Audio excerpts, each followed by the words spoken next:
Okay, so it's just like 4:30.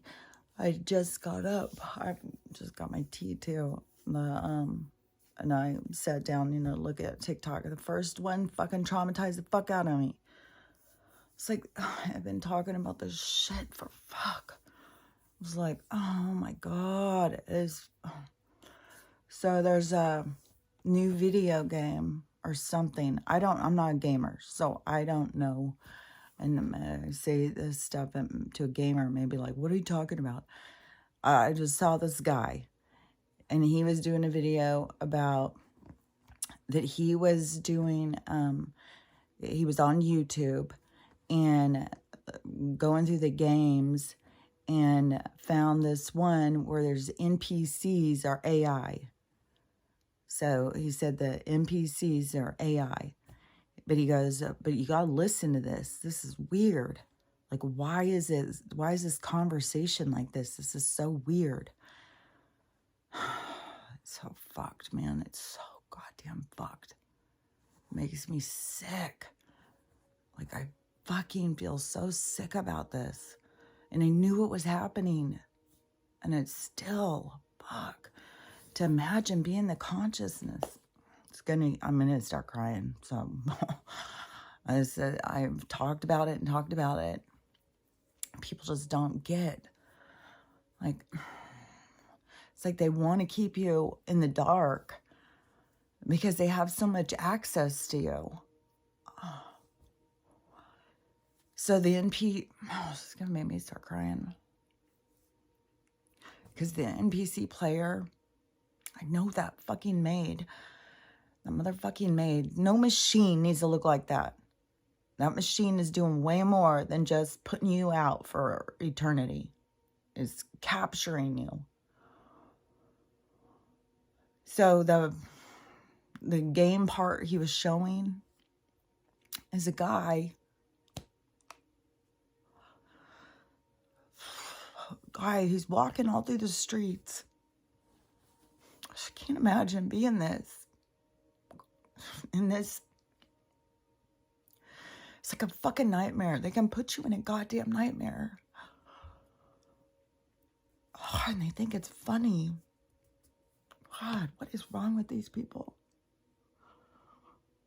I cannot wait until...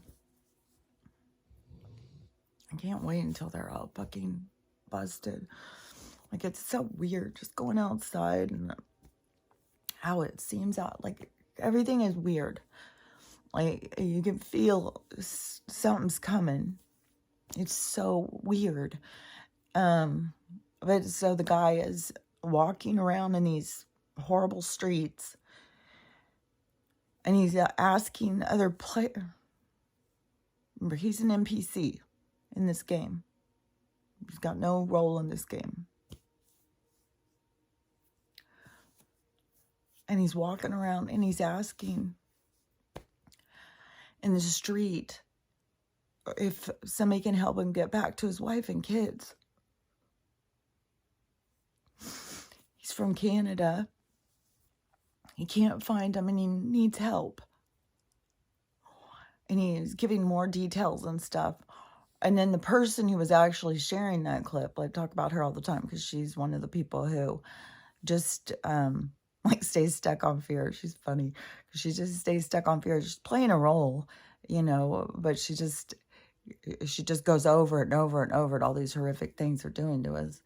And in the video, so she's sharing what this guy was talking about, and she was sharing about this other girl who I've seen her too, and she was stitching it. So it's like these videos have so many like people stitching stitches and duet and stitch, like it's so much. But the other person, I've seen her too, and she's like religious, but she was saying the same thing as me. She was saying, I have been telling you guys, they can take your consciousness and they don't just need to put it in a clone or CGI or no, CGIs, yeah, they're taking it and putting it like in a black box thing. That's what I said. They've been putting it, like they've got it in the movies. In the movies, they've got it where they've got the people in their consciousness in the black boxes, and then they're trying to implant them. So they put you in the fucking black box, put you in a goddamn story like this fucking guy. Did he go in and, you know, I mean, how many ways can they kill him and capture their consciousness? I don't know. I think that the maid thing is a big thing, is a role. It is something that we had to see. Because, I mean, just the fact that they will, you know, the euthanasia is their solution for anorexia, alcoholism, poorness, ignorance, fuck, disabled. Well, it's just, you know, well, you've got no purpose in this world. You've got no life. You've got no, and life is, what was that word? The life, like no life, not purpose, value. Like they don't value your life. And if you're not, you know, just giving to them. And so, how many people that, I mean, they're doing it in the Netherlands. They're doing it in these places that you think are these kind places. Just like, you know, that guy who I was talking about the other day. Fuck, what if that could be him? Oh, my God. Oh, my God. Because I keep seeing about him. That man. But no, because when they sit there and say, you know, they want their organs, are they doing something more? She wouldn't give him the organs. They wouldn't give him the kidneys. They're not getting the rest of his shit. Fuck off with your shit. These people. Yeah, oh my gosh, the control. It just is so annoying. So annoying. And then watching this play out. And I don't know. It's like the people are just now getting outraged for shit. You should have been goddamn outraged a while ago. But that's the frustration of the awakening, man. Watching this is it's horrible. Being in observation, yeah, there's certain things that this bothers me so much. And I'm pretty sure I can share the clip. If anybody wants to see it, or you can find the game or whatever. I'm not sure what game it is, and I'm not sure. I mean, this is a guy who has no idea, you know, about he's just weirded out about this NPC being so specific and being so desperate to get back to his wife and kids in Canada and being lost and not knowing the way and asking for all these people for help. Like, can you imagine? Like, what a fucking nightmare. Like, fuck. That is, and it's right out of the goddamn Twilight Zone, just like all this fucking shit. Like, growing up on the Twilight Zone was a gift. I swear to God, Rod Serling was a fucking gift in my life.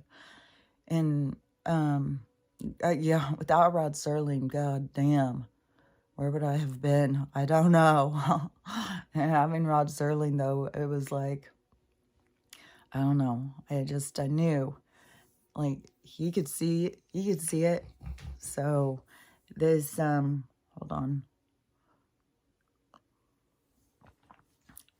He was showing, though, all that way back then, that kid, if you didn't do what he wanted, he'd put you in the TV. And I know that there's other ones. I know there's Black Mirror episodes, too, that are showing that. All this weird shit that they're doing. I think that that's in Black Mirror. And, but, you know, I know a lot of this stuff from Twilight Zone, more like human behavior of, you know, like things in the Twilight Zone that really stuck out to me, that made so much sense to me when I was a kid growing up. It was like, the one where it's all of those, the pig face people that they're doing this surgery, and they're so distraught over this woman, and she's so hideous, and what do we do? How do we even solve this hideousness? She's so homely. And they're all desperately trying to change her face to match theirs, I guess. And they've all got these weird, like all their noses are pig noses, and they've got these like dramatic kind of, they're just very unusual looking. And but the person who they're trying to change their face is this beautiful blonde looking human looking face. And but that really, growing up, it really taught me a lot about beauty it comes from, it's like the receiver. Otherwise you can't worry about like who thinks you're pretty and who doesn't think you're pretty. It doesn't matter. It is that what they view as beauty may not be anything about you. And so many people, what was it? I just saw this video yesterday, and it was like a woman at a table or something, and she was videotaping, I guess, two good-looking guys over at this other table. And then she says, when you see the love of your life, but you're on a date with someone else, do you leave the date? Do you go over to the what do you do? It's like, if you look across the room and you see somebody who you think is gorgeous, and that you think that that's your person because of how they look, I mean, no wonder our society is so fucked up. No wonder we've got such a shallow, mind fuck. Then these people, well, you're my person. You should be acting the way I expect you to act. Like the toxicity in human behavior, and the only ones that can fix it are the humans. There's nobody else. Nobody can come in and fix it for you. You can sit back and wait for Jesus all day long. See where that gets you. He's not coming in and fixing it for you. He can't take away your pain. He can't take away your suffering. Only you can do that. You can do that for yourself by, in your mind, handing it off and ignoring it. But unless you heal it, it's still there. Nobody can come in and just, take your stuff. Like, I guess in this life, you can call on Jesus to carry your bags for you. But still, at the end of the day, they're your bags. They're not his bags. It's your problems. It's your pain. It's your suffering. It's your shame. It's your guilt. It's your shit you got to work through. It's your strange way of looking at things that you have to come to clarity about. So I just was like, how fucking shallow. And the fucking arguing going on the fucking, on TikTok, I would imagine, probably on all social media, over the Alabama. What is the, I can't even think of the name of the city. I was saying it was a different one, I think, before. I thought it was a different city, but then it was in, I don't know, not Birmingham, maybe. I don't remember. But it's Alabama, the dock war, whatever, which I saw a picture of a guy all beaten up, a mugshot. So he must have got arrested. At the end of the video I saw, there was all these police running on and grabbing people and shit. But this guy's all, pounded in and stuff. Old white guy, and it said, I guess you should have just moved your boat. So I don't know if that's how it all started, because there was something about, one of those, I don't know if it's like on the river, if they do like these little cruises, like around here, like Lake Coeur d'Alene, have a cruise and all the people go and get on it and drink on the boat and go out and cruise the lake. So I don't know if they have something like that, because it was some kind of like show, like an old-fashioned kind of showboat sitting there. And so I don't know, the guy pulled up, like a drunken guy pulled up and blocking the other people, and then people got so mad that they start like fighting, like, and then you got all these people now arguing about who's right and who's wrong. I mean, you got so many people arguing about if it's okay to beat up an old lady. Jesus Christ. I just don't even, I don't know. If you got to wrap your head around beating up an old lady, hitting her over the head with a chair, like some of these people, there's going to be people, who are questioning these kinds of things, who are going to do things, and you're going to find out the hard way. Hit some old broad over the fucking, I don't care if she's sitting there, Yeah, I mean, she could be sitting there on the dock screaming at me, you tacky old whore, you old fucking tattooed bitch, you old skanky hoe. Like, I don't give a fuck. I would just be thinking, oh my God, what is she on drugs? Is she drunk or something? What's wrong with that lady? I don't give a fuck. And these people later are showing how short their fuse is. You're gonna, I swear to God, in school, I know my mom was teaching us, words can't hurt you, so don't overreact. So I don't know, I mean, the woman was obviously wanting to be a part of the brawl. She's jumping in and she's not running and hiding.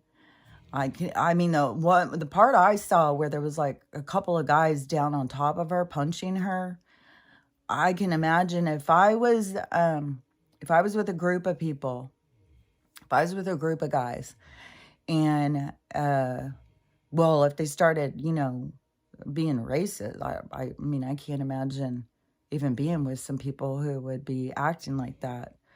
So I don't know, but if somebody started getting in some kind of altercation with somebody over the color of their skin or something, I would probably just tell them, sit down and shut up. Let's go. What are you doing? Like, but whatever. This brawl goes on, and suddenly you find yourself, kind of cornered, and you're the only woman in the crowd. And, no matter who her friends are, if they're just a bunch of racist people, like, if you're a racist person, if you hate people just because the color of them or the way they look or their age or their weight or any of that stuff without knowing somebody, that's the person. They're very shallow. Like, why are you, it's like you're going to go to a little, what is that called? Like when it's raining in the streets and you get those little places where there's a little standing water, a little puddle, and you're going to act like that's a whole, lake. You're going to go and jump up and down in it. Why don't you just walk over it? Like, why are you so reactive to whatever these people's deal is? I mean, maybe they threw the first punch. I don't know. But once the woman was down on the ground, being punched by these guys, if I was down on the ground, like I've said before, I'm a fight. I'm not a flight. If somebody gets me down and starts hitting me, I'm going to come back, jumping back up, and I'm going to be coming up like a fucking helicopter. My hands are going to be going. Like, I am going to be punching whoever the fuck.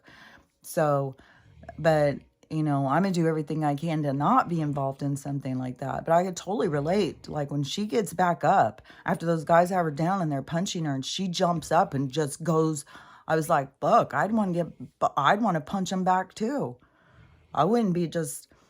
And just the way she's so scrawny and the way that she gets up after having these two big old guys on her punching her. I was like, fuck. And then I guess somebody hit her over the head with a chair too. Like this woman, like she's goddamn superhero or something. She looks like she'd break.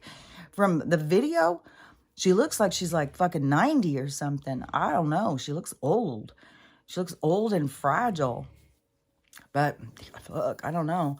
And all these big old guys jumping on top of her, they look like a bunch of, big guys.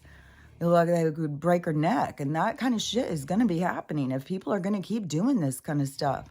There's going to be horrible things that are going to keep happening. I see horrible video after horrible video where it's just like, fuck, I can't even handle going on here. Like, fuck, just that goddamn one this morning, fucking traumatized, because I can just feel it. I can feel like, fuck, oh my God.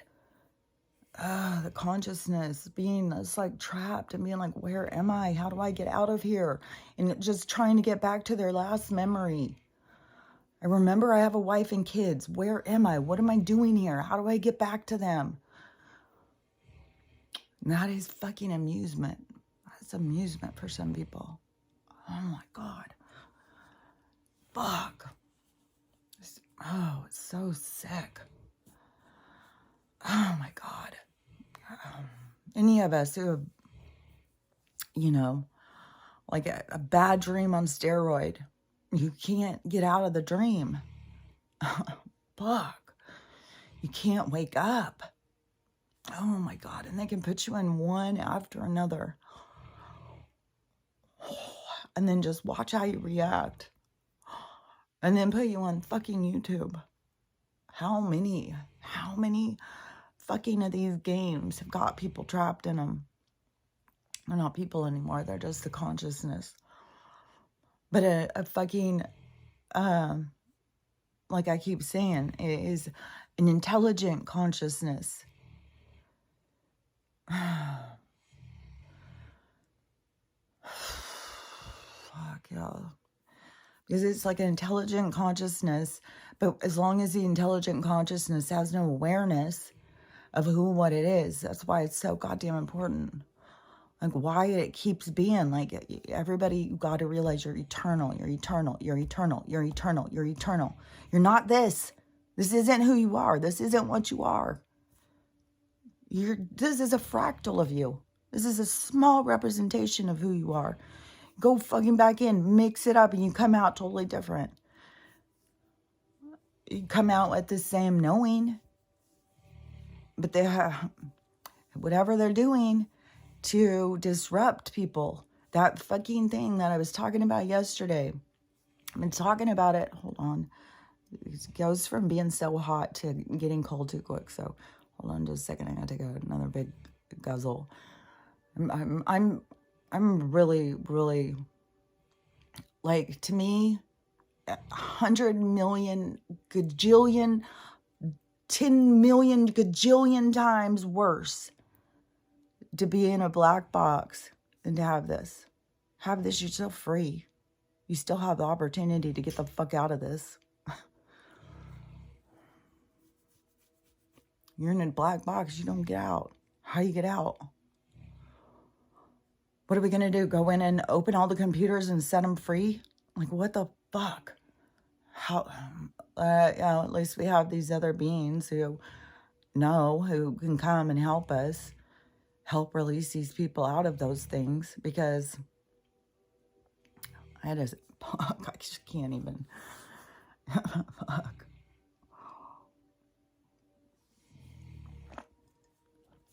So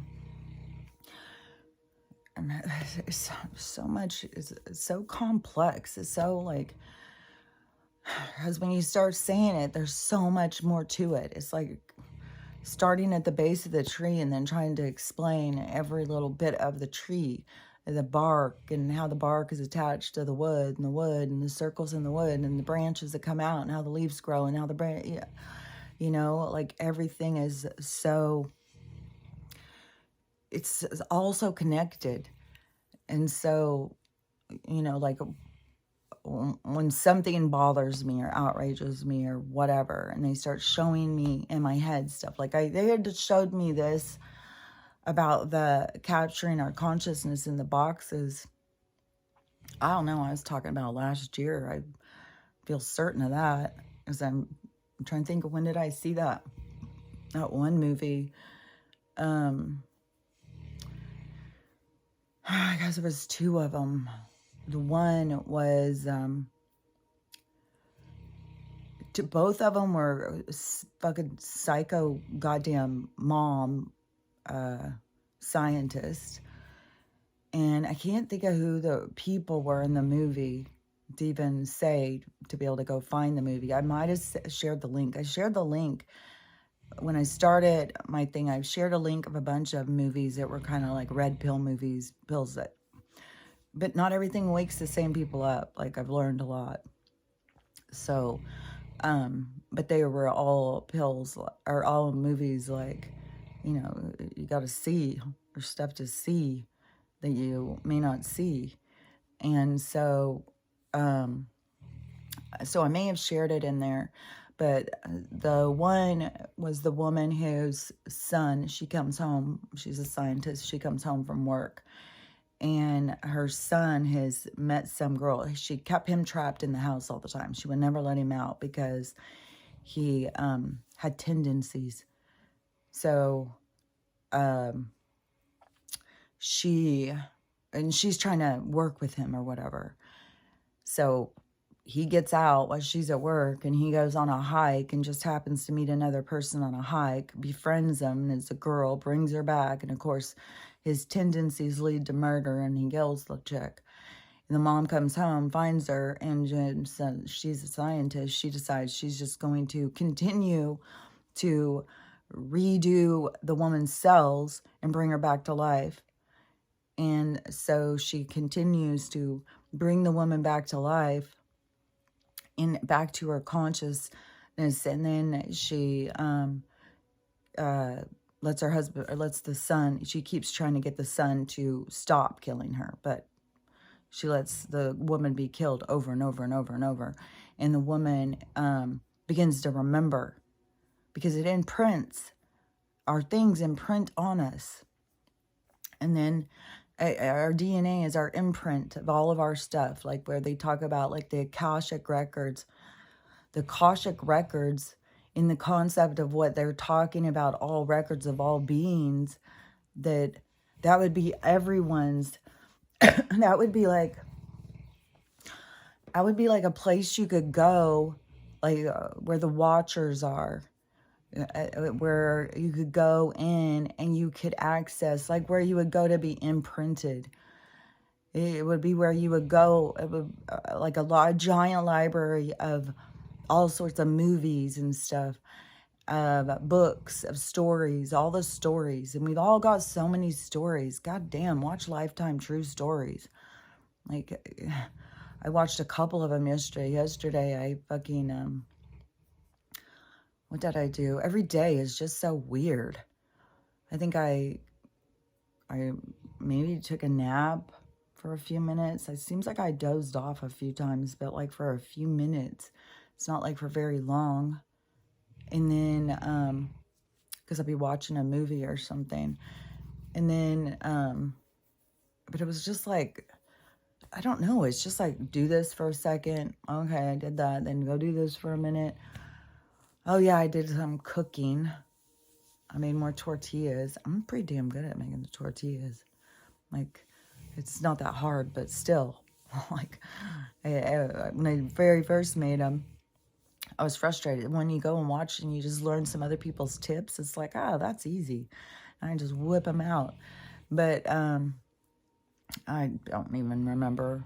Just like every day, it's just weird. Today I'm going to go to town, though. I'm going to go get food. I got my check. So my check went in, not the government check, my long-term disability, which ends at 65. So I've got a couple more years, but I've been working on everything for passive income during this time, you know, like just doing this. Like it's so close to getting to the part where you can get monetized, which I don't even know what all that means. But I know that's why they, as soon as it starts going, where there starts being a bunch of people who start following me, and the videos will be going, then something always slows it down. Something always stops it. So it'll start picking up speed, and I'll be like, oh, maybe today will be the day. But it's got to get to 1,000 followers.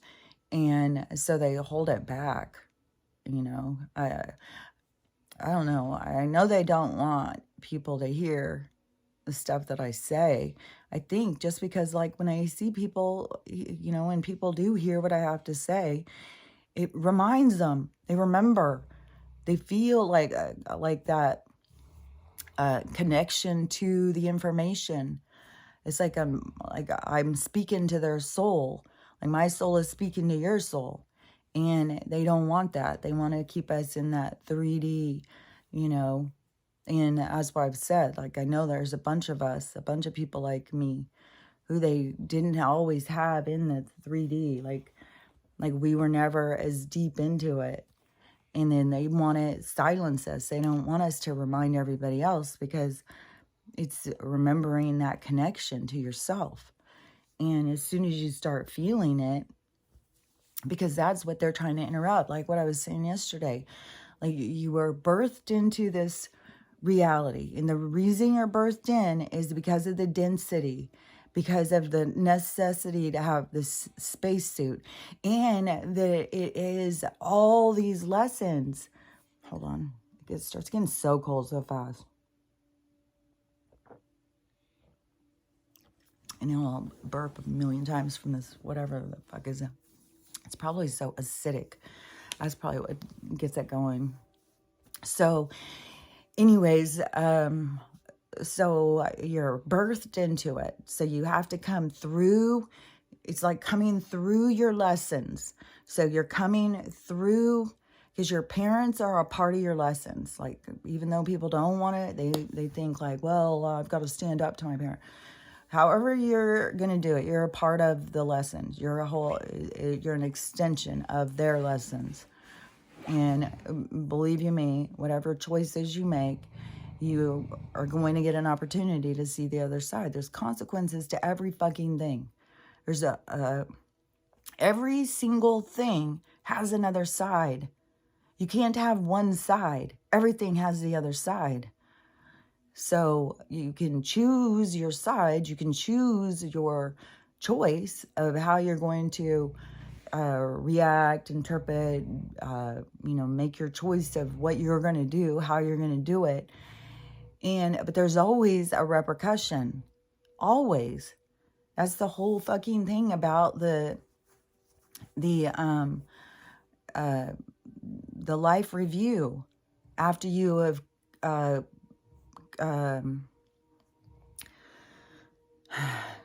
some of the words, after you have completed the task, after you've completed the game, after you've completed your role, then you go into the life review so that you can look at yourself, so you can see, are you happy about what went on there?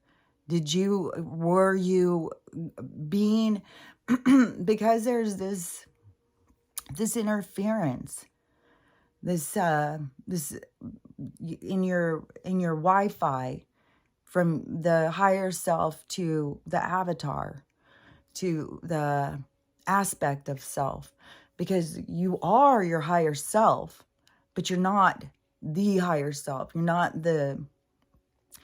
your higher self is like, okay, so it's like you, who you think you are, and then you go to sleep at night and you go have a dream, the you that's in the dream.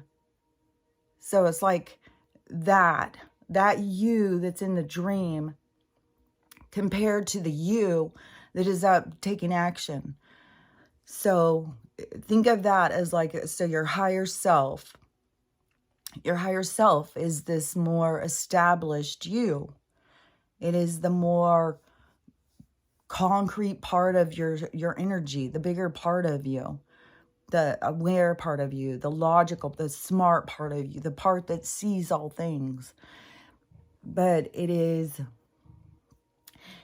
like the fractal of you that goes, and that is what it gets me every time, because I can see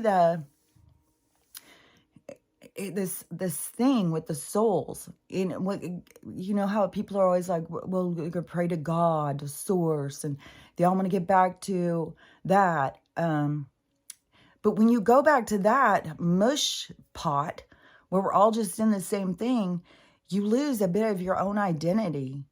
You become a part of, it's like going from being an independent soul, an independent cell, into being a part of an entire body. So you lose an aspect of self. So where people just are always like, well, I just want to get back there. I just want to be in heaven and all that stuff. That is, that, you know, it can be, you know, maybe that is your goals. Maybe that's all you want, is just to be back there and feel cozy and safe and, you know, in your little space as a cell. And in that comfort of feeling like you're a part of something and you all are love. You're all, you know, united. But we can unite, but see, we got to overcome. We can get that feeling in an independent sense. And see, that's what we're working on here. Getting that feeling, but in an independent sense. A feeling of unity, feeling of belonging, feeling of being something, but not having to lose your identity. It's gaining your identity of self. Instead of, because what they want to do is keep you lost. They want to fucking take your whole consciousness and then trap you in a goddamn fucking horror movie so that you can be fucking, and they got it in so many, like another one. Okay, so the woman, the crazy ass scientist who letting her son murder this chick over and over and over. And a girl starts remembering and starts like fighting him back. And it's a horror. It's horrible. And then this other one where the guy goes in and he was in an accident or something. That is pretty fucking bitter. So he was in it. She was in an, the guy was in an accident. Her son. No, she works at the hospital. A guy comes in. He was in an accident. Then he supposedly dies. So she takes him, but she has her son trapped in a black box because he died and she didn't want him to die. So she trapped his consciousness in a black box, and then she wants to transplant it into a person who comes in, who dies, who still has all of the body and all that stuff working. So she transplants his consciousness into this other guy. This guy wakes up and he starts going about living his life, only he's got different personality. He doesn't know people. There's a whole bunch of things where it starts being like, and this guy is confused. Like, he doesn't even know who the fuck he is. He's like, what the fuck is going on? Because you got to think, if your consciousness, like just imagine your consciousness, your last memories, like that guy in the video game, his last memories, like he knows he has a wife and kids. Oh, it's going to make me cry every motherfucking time. I can feel the fear. I can feel the frustration. Look at the goddamn, oh my God, it's not enough to stress us out and put us on drugs. No, that's just making money. No, the joy. You got to realize what they get off on. Fucking Red Room. And there's more and more of those busts going on. More and more of those rooms being found. God damn, these people are fucking sick motherfuckers. God. This is what people get to see in themselves. What do you do with power?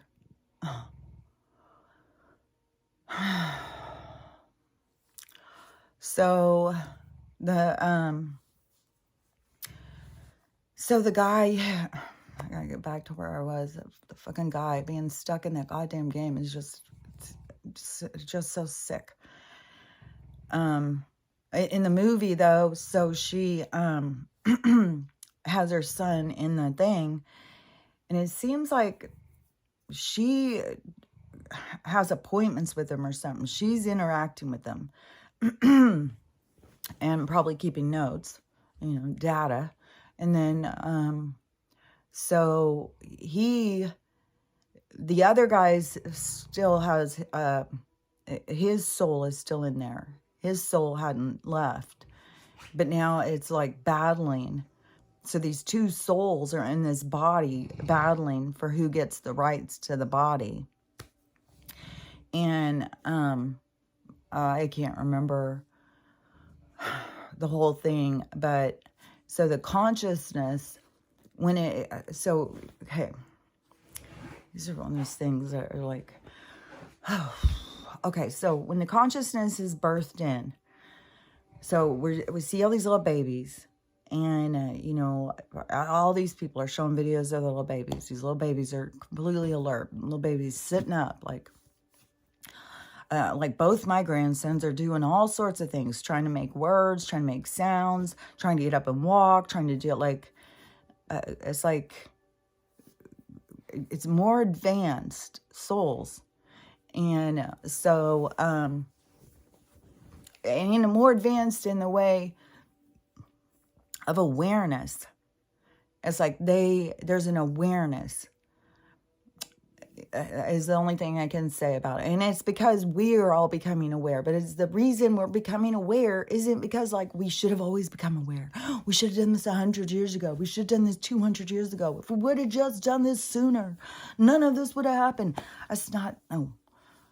This is all about timing. The reason this is happening is because it's this age, the end of an age. The reason you're here is because you're here to go through this experience. It wasn't supposed to happen sooner. It wasn't supposed to happen later. It's happening right when it was supposed to happen.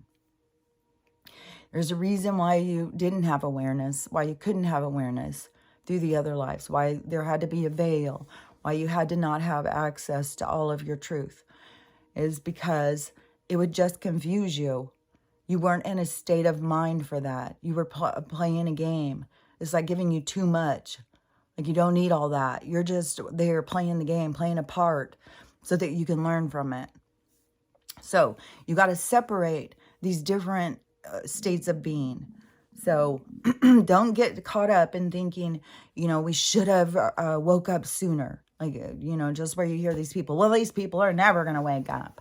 These people are so stupid. They're all a bunch of NPCs. They're so ignorant. They just don't wake up. It's like, you guys, you're not supposed to wake up yet. Like, what the fuck? They're supposed to wake up when this shit goes down because it's going to be so fucking impactful. They're here for lessons. They're not here for, like, God, I don't understand how people don't understand stuff about soul shit. Like, you're so misled. Like, there's so much. And, you know, I could sit here and say, you know, read this and read that. Like, it's been my interest since the beginning. Like, I've read a lot of stuff. Like, there's lots of books to read about spiritual stuff. Like, if you're trying to understand about your spirit. Like, and great philosophers throughout time have talked about this stuff. Like, there's just certain people who want to understand who and what they are and what they're doing here. And there's other ones that are just along, well, you know, I'm just here. I was just born here. That's just the way it is. And now I'm just out to become successful. You know, it's just like that wasn't mine. Mine has always been about this spiritual connection.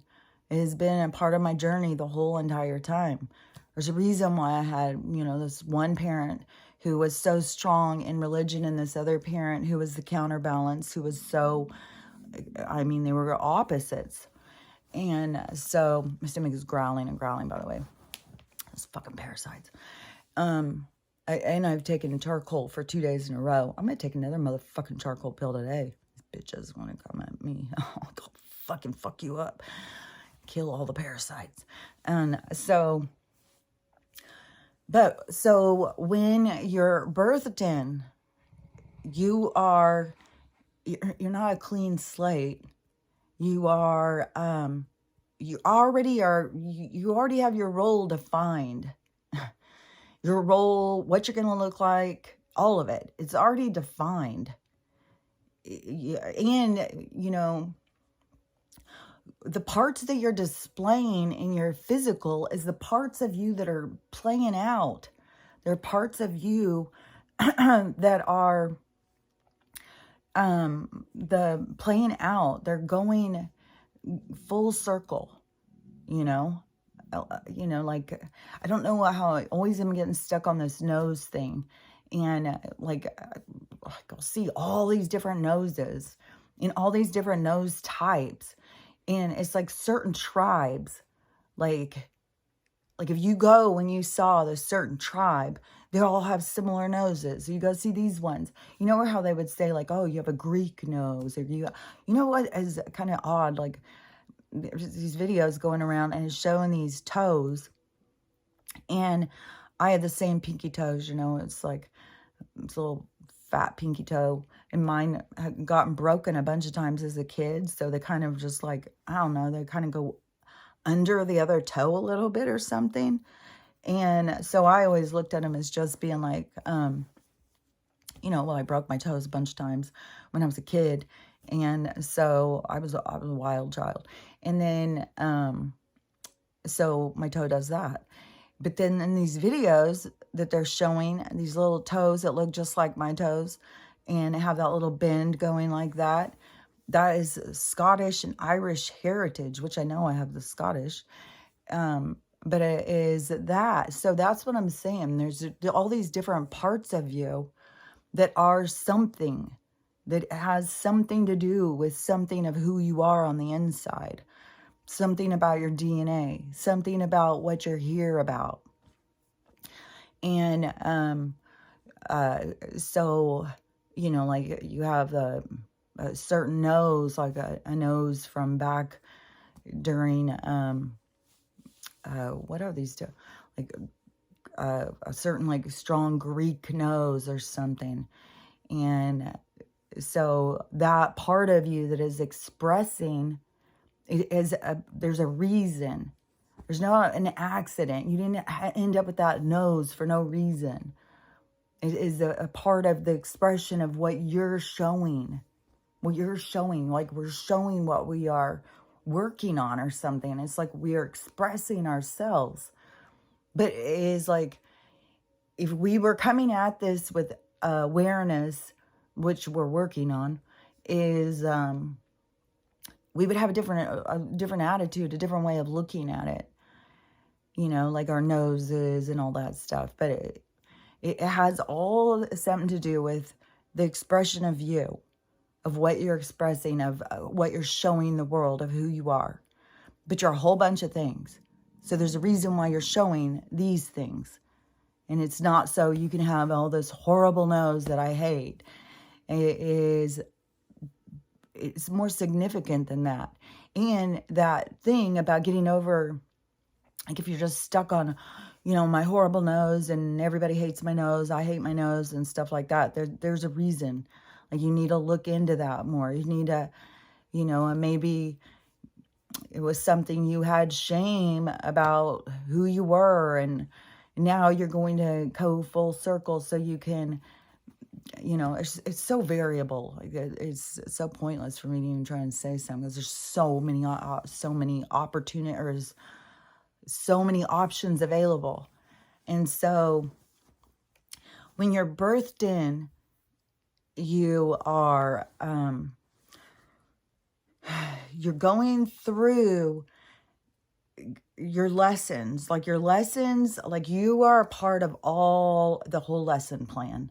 And the lesson plan starts, I think the lesson plan starts at the beginning of the age.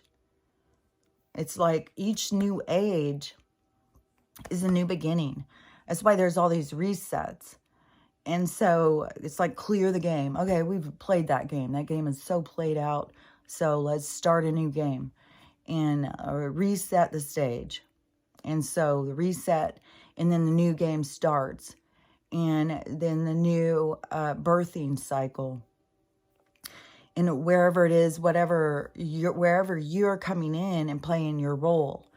And it can be like over all these years.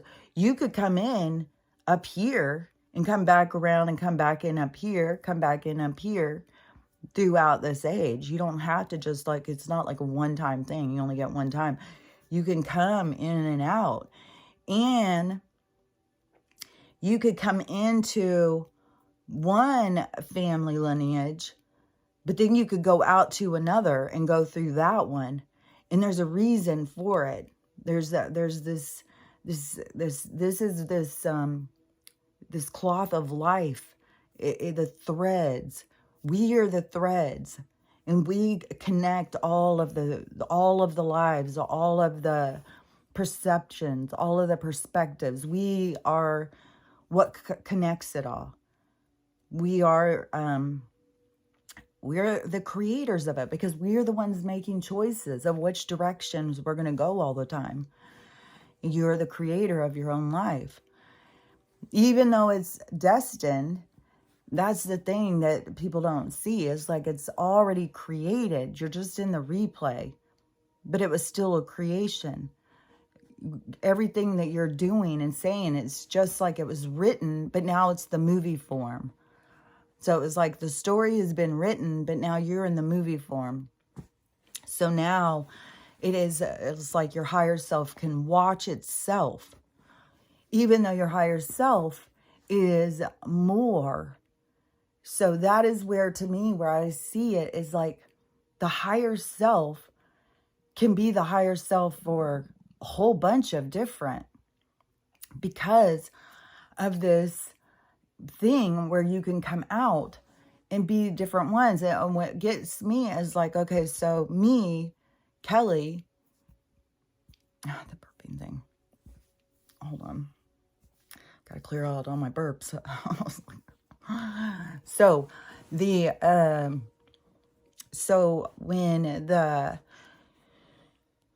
like as Kelly becomes consciously aware of herself and becomes an independent sovereign being, so I wouldn't go up and just go into a big hodgepodge of souls again and then decide who I'm going to come out, because Kelly has become clear over who Kelly is.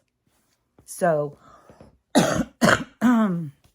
so to me, it isn't that you would, once you identify yourself as a sovereign being, it is like you are becoming another like higher self. It's like you are evolving into another higher minded being. Although that we are from a higher minded, but how many souls come out of the higher self and just go back in?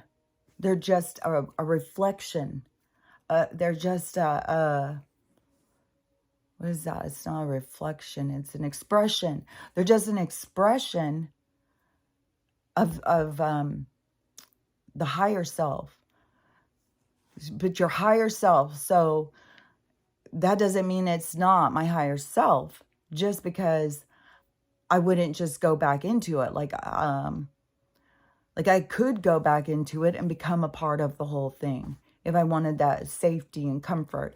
And maybe I can even keep my own self as myself in that energetic pool of all of these beings just going and becoming a larger energy together.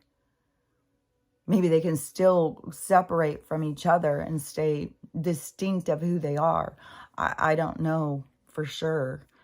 Because to me, it seems like how I see it is these like what I talked about before, like those giant bubbles. And the giant bubble, like when you go and do one of those great big ones, and so the giant bubble, and it's out in the air, and it's like changing shapes and changing, and it could express however it wanted to look.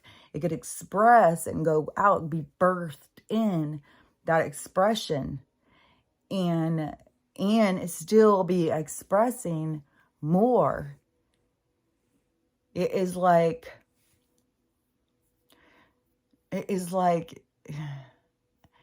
energy becoming, it all has to do with this awareness of itself, because like energy is all around us, but the energy that's all around us is not thinking for itself.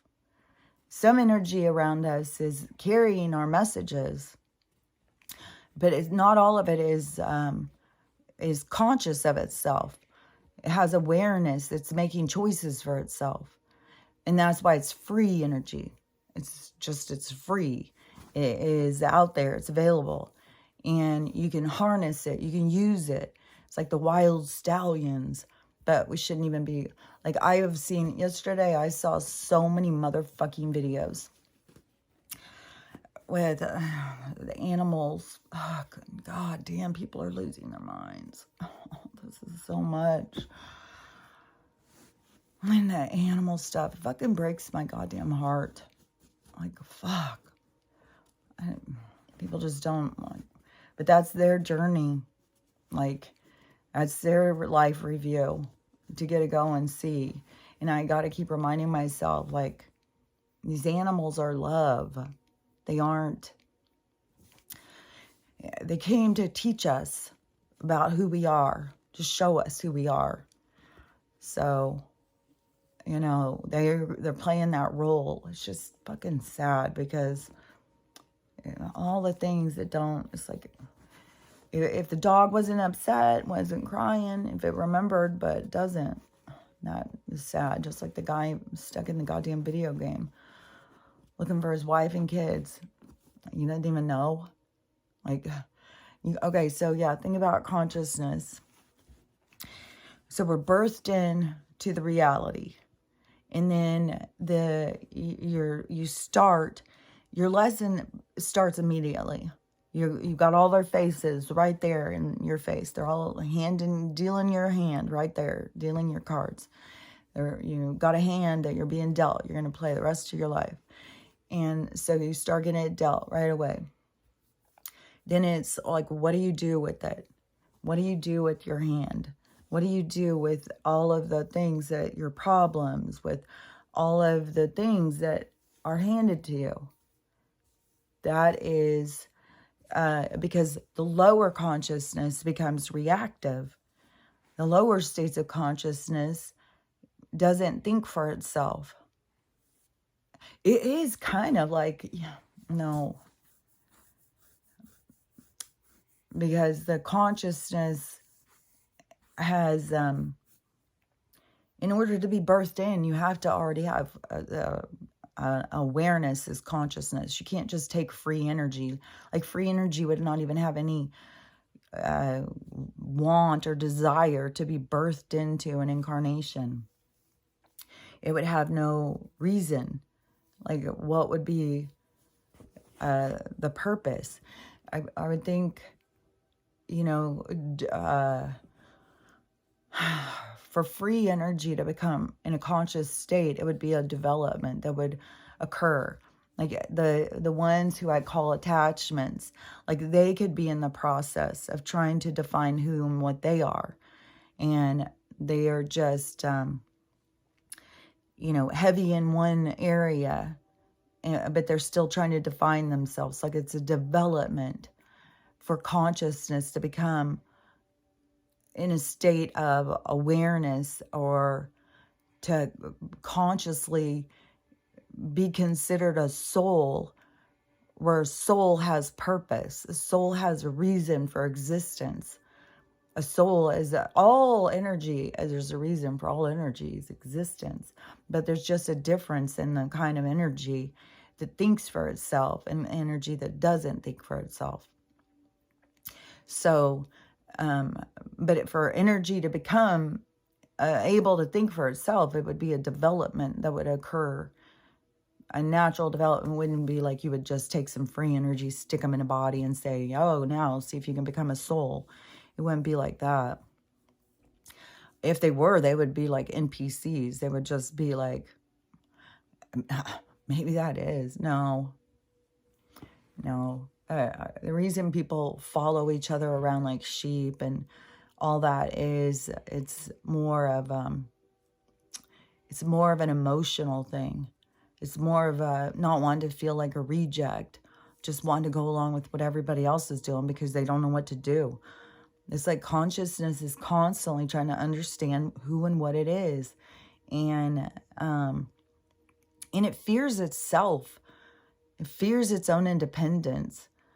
But when you become independent and sovereign, see, then it's like you're separated from the bubble.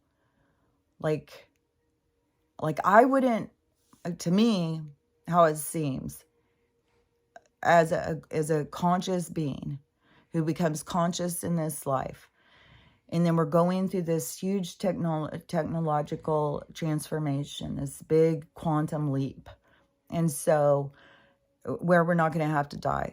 So, I wouldn't be going back to the bubble and go back into the merge of all the souls. I would stay as my own independent soul and continue as myself. And I could continue as myself for as long as I wanted. And I can still talk to the higher self, the other higher states of consciousness. They're always talking. They're always showing you things. They're always trying to help you understand things. And even Dolores Cannon said that there's a lot of beings that we think of as like aliens and stuff, that they even themselves say, some of this stuff is so hard to explain. Like, we don't even understand it all.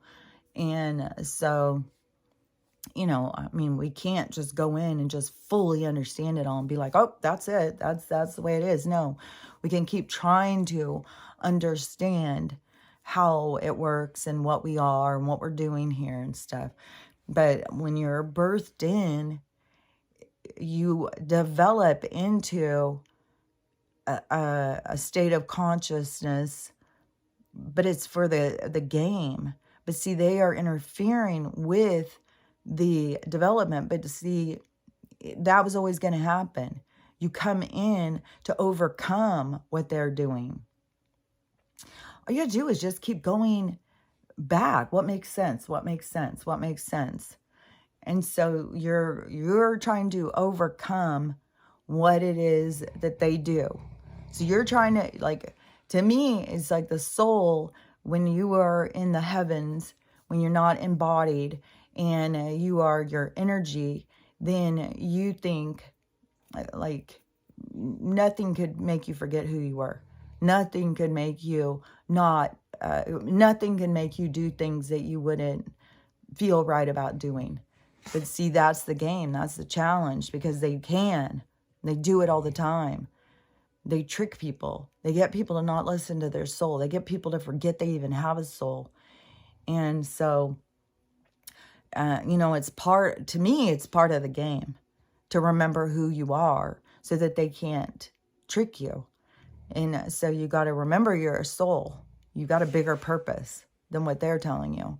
They just want your energy. They just want you to go to work.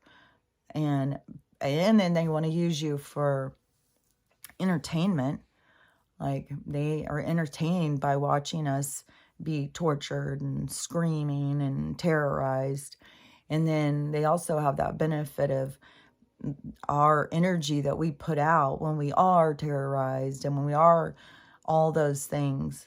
Yeah, that's crazy. Even when they want to go and get medicine to kind of control, like they tell people it's going to make them better, but I think it just breaks the people. Like, you start taking all those antidepressants and stuff, it puts your body so out of whack. And so, then you're trying to get yourself back in alignment, but they've got everything out of whack. They're doing all this stuff with our hormones and our enzymes and all of those kinds of things, because those are the ways that they can interfere. They can go in and do those. There's certain interferences that they can make on the body that the body's going to have a natural reaction to. And so they know what things to do to make us sick. Because, like, when you're birthed into the spacesuit thing, like I said, there's certain, in order for you to feel the things you want to feel, in order for you to feel love and joy and sensation and passion and all of those kinds of things, then you have to feel the other side of the things. You have to feel the bad things too. Pain loss and sadness and sickness and all of that stuff.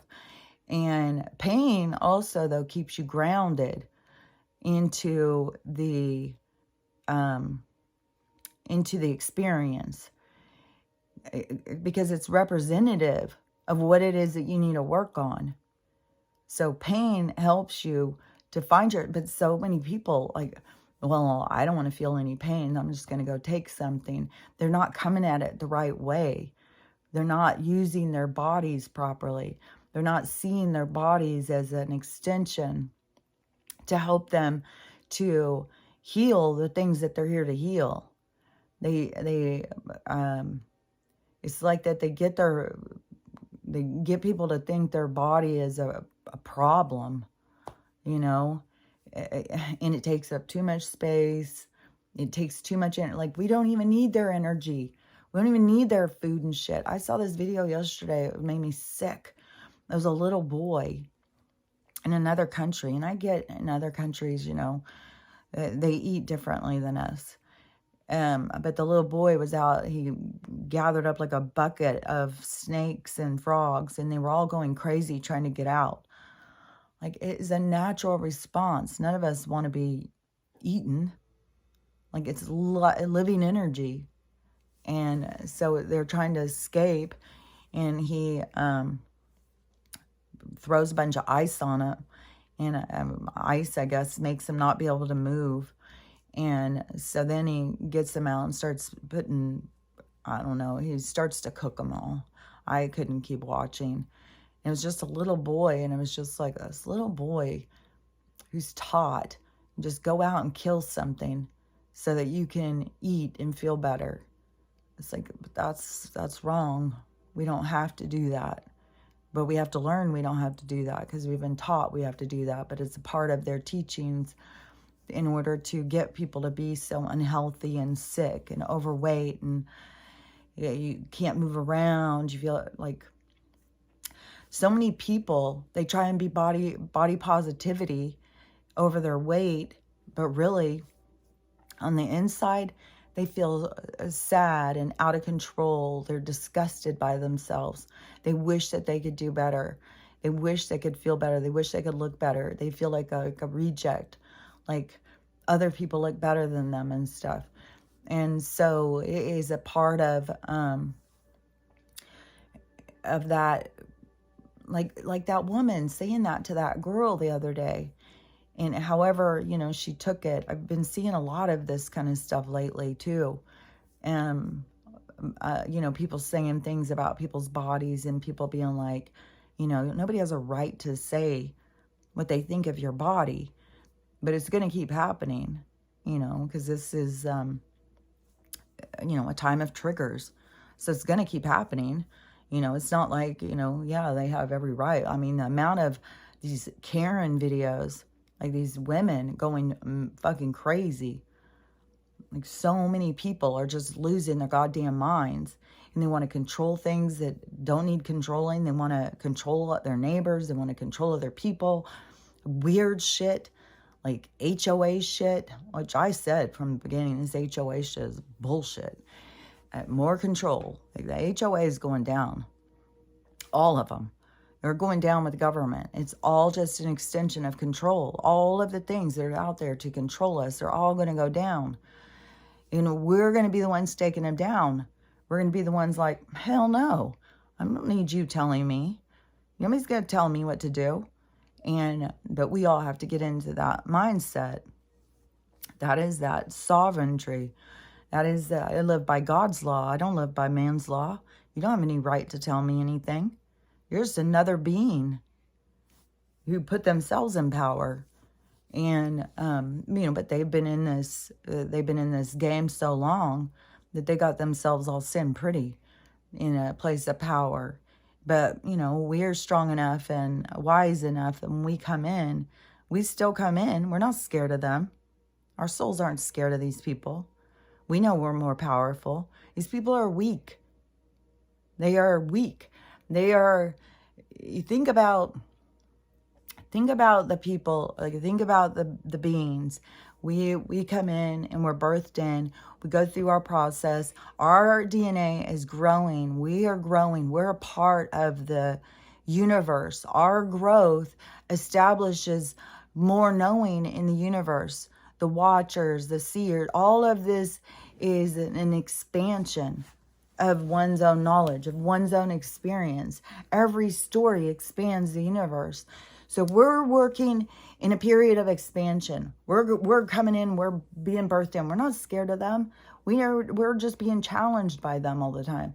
We're being birthed in over, eons, however long that they've had power. Like, fuck.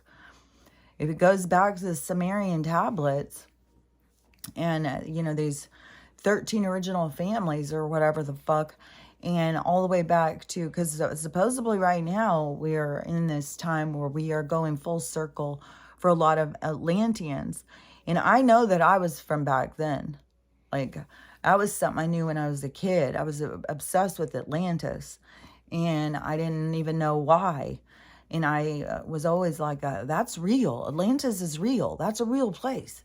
And it was like I just knew. I knew I was from that place.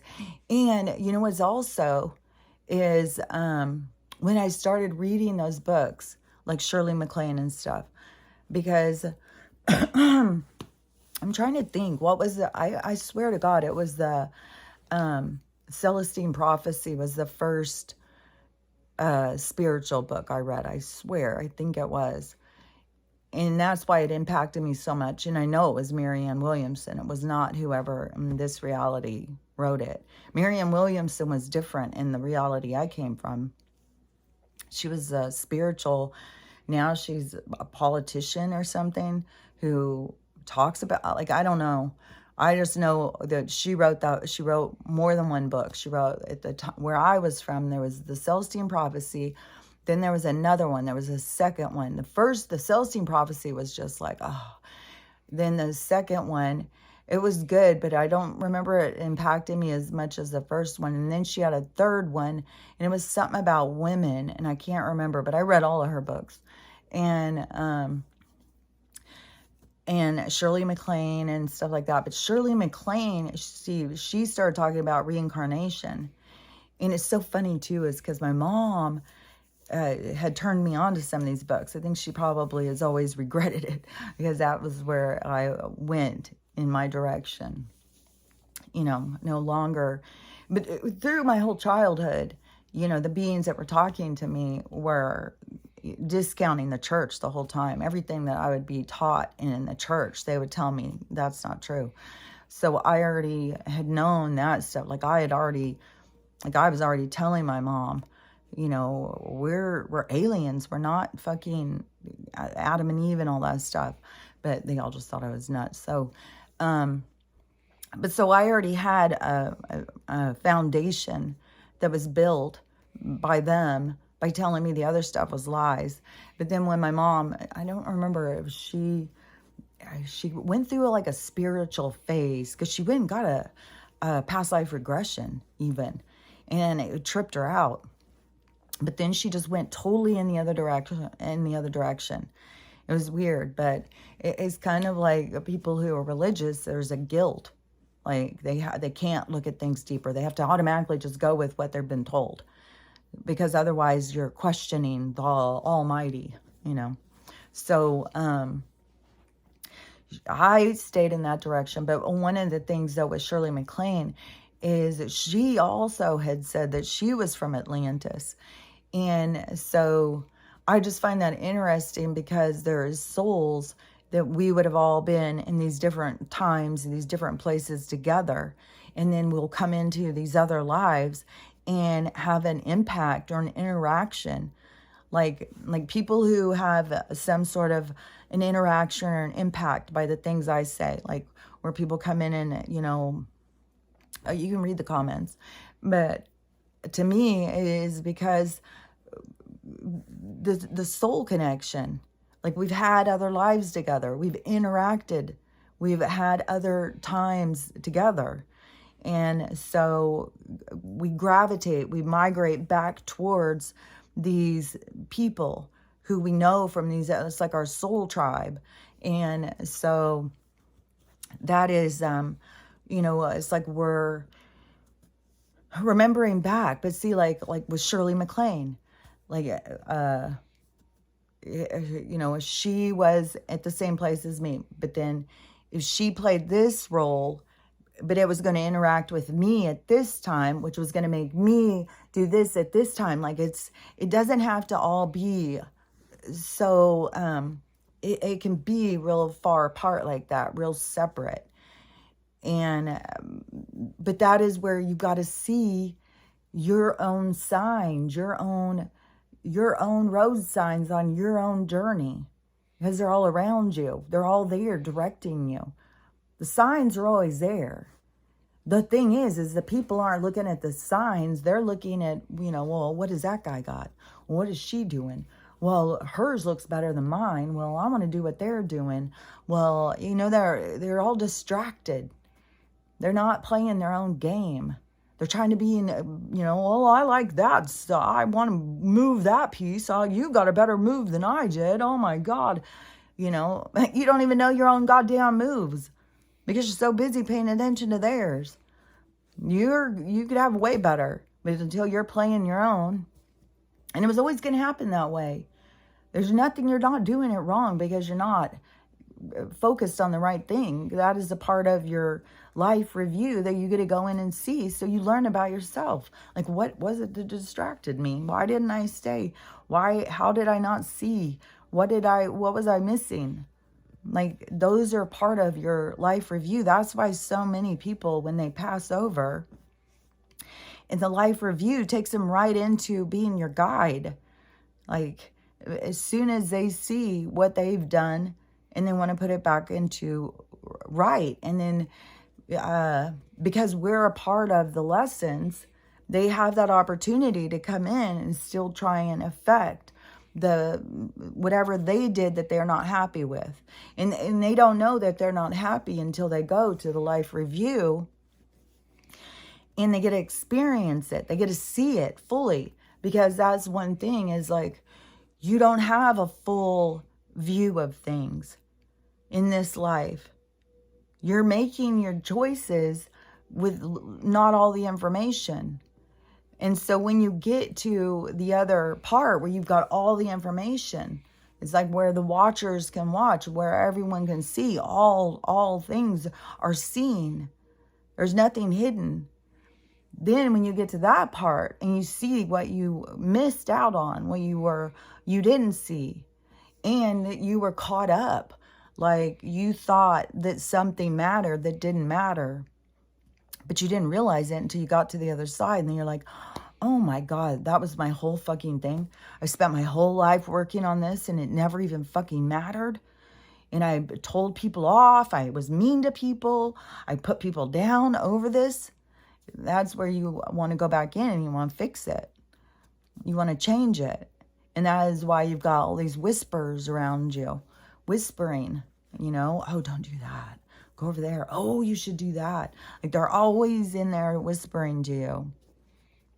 They're always in there talking. And, but if you're paying attention to what other people are saying, you're not listening to them.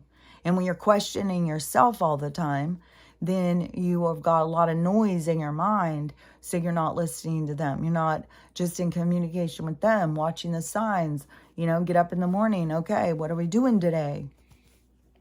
Where are we going? What, is, it is them that you need to be in communication with. It is your higher self. It is the universe. It is every day should be starting out about you, not about what other people are doing and becoming successful in. Like everybody's chasing the same damn dream. It's so stupid.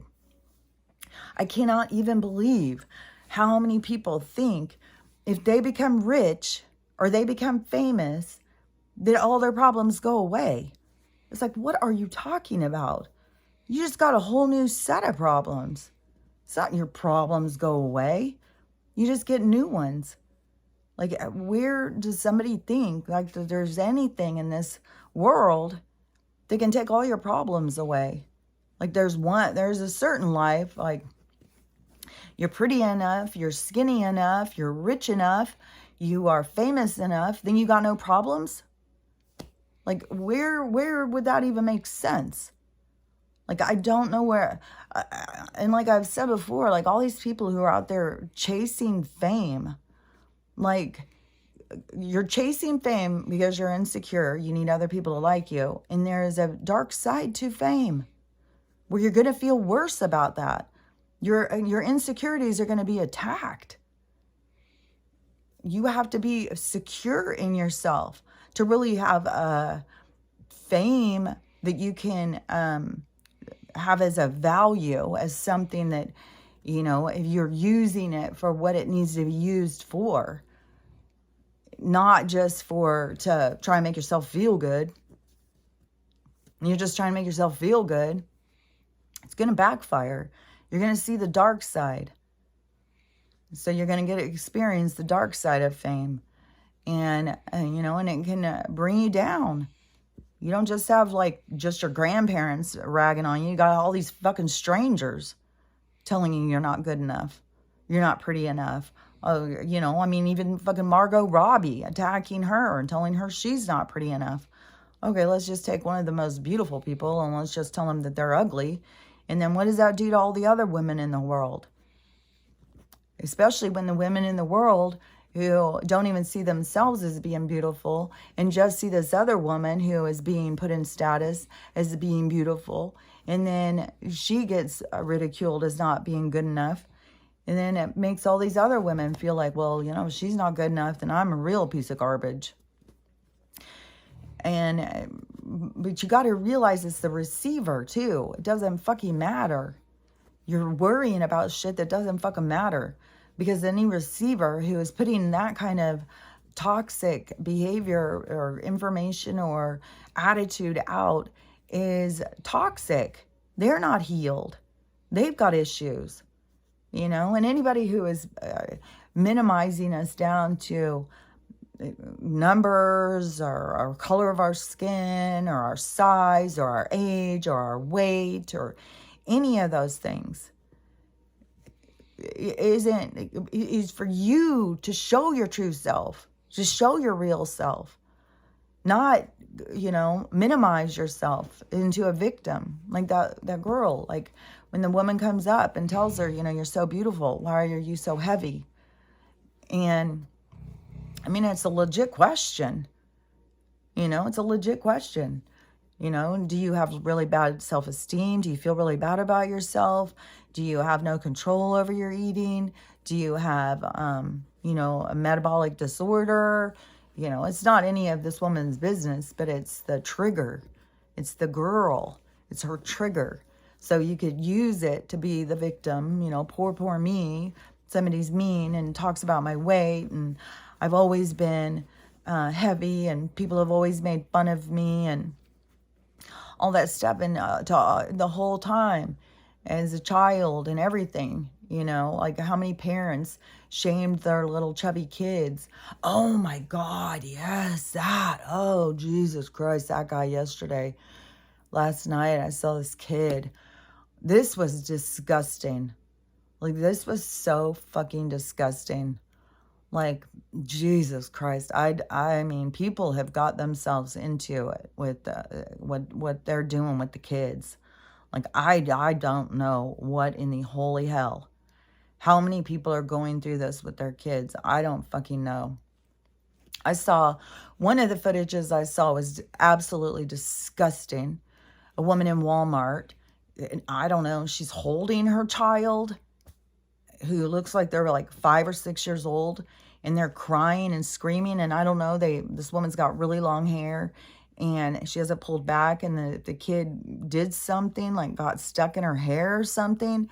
She hits the kid, puts it down on the ground real hard, and starts screaming, fucking don't you fucking, right in the middle of Walmart. She's at the cashier thing. Like, you got to be able to see that footage. Just got to be going all around. Like, it's disgusting. But people are losing their goddamn minds. Like, people are not having any kind of ability to stop and rationalize their behavior. They're just reactive. Reactive. That's low chakra. I've not done any of my work. I'm stuck down here in my root. So that's the reactive is a sign that you're stuck in trauma. So whatever with that woman. I mean, how embarrassing. To lose your goddamn mind like that. And everything is on video now. Everybody's got their fucking camera out just waiting to get somebody. And it's mental. But this one was so fucking disgusting. For one thing, some of the stuff that people are videotaping other kids, it's like, fuck, dude. Would you want this going around of you forever? And so this is a little boy, very heavy-set kid.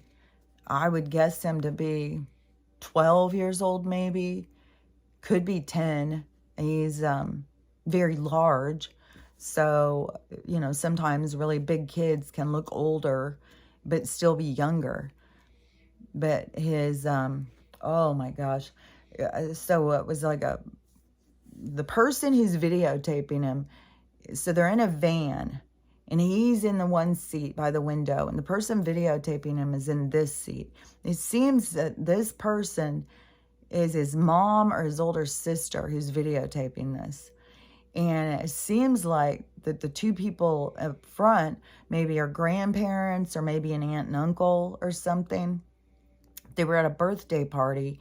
And the heavy kid wanted some cake. And I don't know what the deal was. All it says in the thing is he wasn't allowed to get any cake, and we left the party. You know, or he was told he couldn't have cake. We were leaving or something. This kid wanted fucking cake. Like, goddamn, just take the goddamn piece of cake with ya. Like, I don't know what the situation is, but this kid's behavior, I mean, you're raising somebody to behave like this.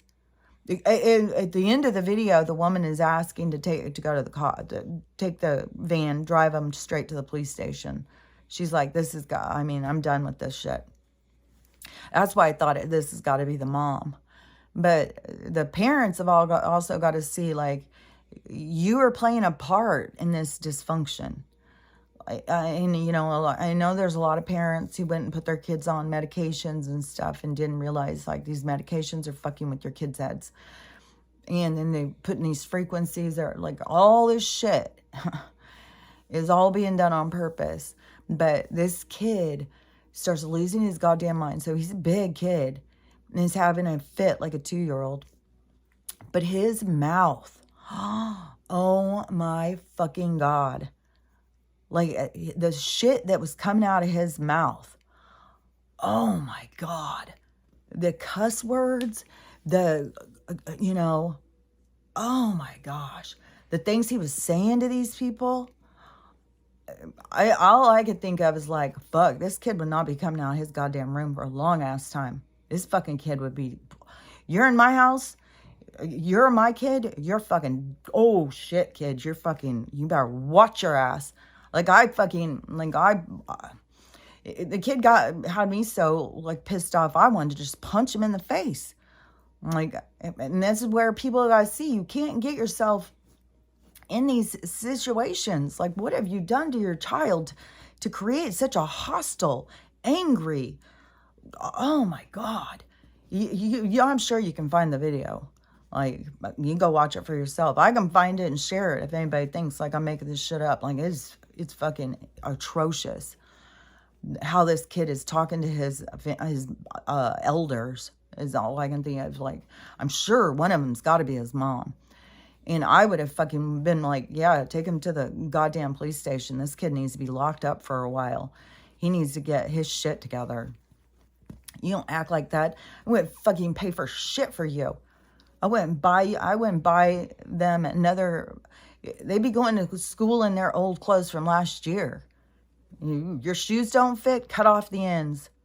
Like, a kid has to see that my brother did this point one time, and it was fucking harsh. And, you know, and coming from, you know, I was raised with an alcoholic, you know, angry child father. And so, I've gone through a lot of shit. And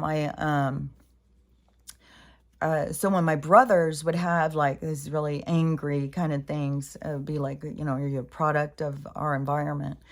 And so my younger brother, he has one child, and she's a dedicated only child.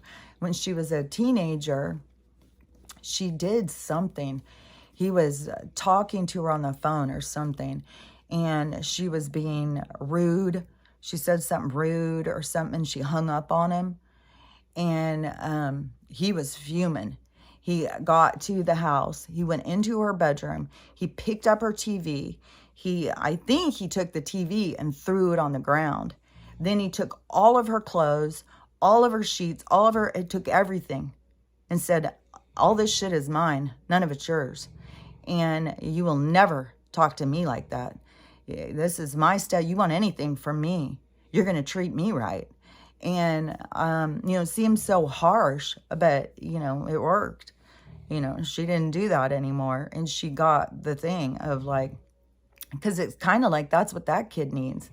He needs everything taken away. It's like, kid, what can you do for yourself? You're sitting here screaming at the hand that feeds you. You want to punch him? You're kicking this chair where somebody's driving. You're losing your goddamn mind. Like, it was so out of control. And that kid needs to learn his place for sure. And I'm not saying like parents need to go and start beating their kids. Like, I think that is where we've gotten this issue of, people who have no control over their anger just bleeding out into the next generation because they're not doing their healing. Because you got to do your healing because it's all part of the same thing. So whatever happens to you, you got to heal it or you're just passing it on. And so these people are just passing it on and it's getting bigger instead of healing their shit and claiming it as their own and then doing better. And so many people, they think they're doing better out of judgment. They think, well, I'm not doing what my parent did. Well, my parent was bad, but they hit me. I never hit my kid, so I'm a good parent. It's like, that's not healing. That's not doing better. That's being judgmental. And it's going to backfire. You got to heal your wounds, and you got to treat people how you want to be treated. Like, it seems so simple. When we all these people who hate themselves, who are stuck in ego, and all these toxic behaviors. Like, and it's so easy, like, especially when they come up with like narcissism, borderline, like all these fucking wonderful diagnoses, so that we can really focus on our enemy. We can really find the bad guy. It's just them. No, it's not. No, I went through relationship after relationship. I'm a total relationship junkie. And it isn't, you start out thinking, well, it is this other person. If I get with somebody else, it's going to be totally different. We're going to have a totally different relationship. No, because you are still the common denominator. You're still carrying your pain around. You're still the one who is playing a part. And so you play the part of the victim. And how I learned it, because I was born to an alcoholic abuser, and I just stayed in that life until like 2015. So my whole life from 1961 till 2015. And but what was my saving grace, where I could see myself, was reading that gaslighting book. Because that was, I don't remember, it seems like my daughter told me about it, I don't remember. But anyway, so I got the gaslighting book. It's just a green cover, and I think it just says gaslighting on it. I don't know, I could find it. But any of these, I tell people, Read self-help books. You'll find yourself. Read, if you've had a lot of relationships with narcissists, read some different books about it so you can understand your part. Otherwise, you'll just go and do the same things over and over. Because when I was reading the gaslighting book, then I saw, oh, it's not just like people are gaslighting. Gaslighters be gaslighting everybody. That's just how they approach the life. But there's only certain people who play the role. And I was one of those people who played the role. So gaslighters could gaslight me because I was playing the role to be gaslit. So because it's certain behaviors other people won't accept. Like you think like you're a victim, but it's the behaviors you accept. You accept people treating you a certain way.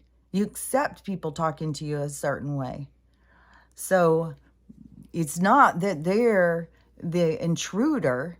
It is that you allow yourself to be the victim. You need people to feel sorry for you, or you need to feel sorry for yourself, or, a lot of people like that. Like I saw that when I was a nurse in the hospital. So many people just want someone to just feel sorry for them. They need that kind of emotional surge. Like, oh my God, being a nurse in the hospital, very draining. So many needy adults, so many people, didn't have a mom who would sit and hold their hands and give them 7-Up and put a rag on their head or whatever. So many people. And sickness and diagnoses and all that stuff. It has become people's purpose. People run around waving their diagnoses and their treatments in everybody's face like it's something to be proud of. It's like, no, you're being tricked for one thing, because they're trying to keep you on the surface, and you got to go deeper. You can change those things. You can heal those things. You don't have to live in a toxic way, a toxic state of being. It can be temporary, but you got to choose it to be temporary. You got to take a stand. That's empowerment. Like Stella starts cleaning her paws.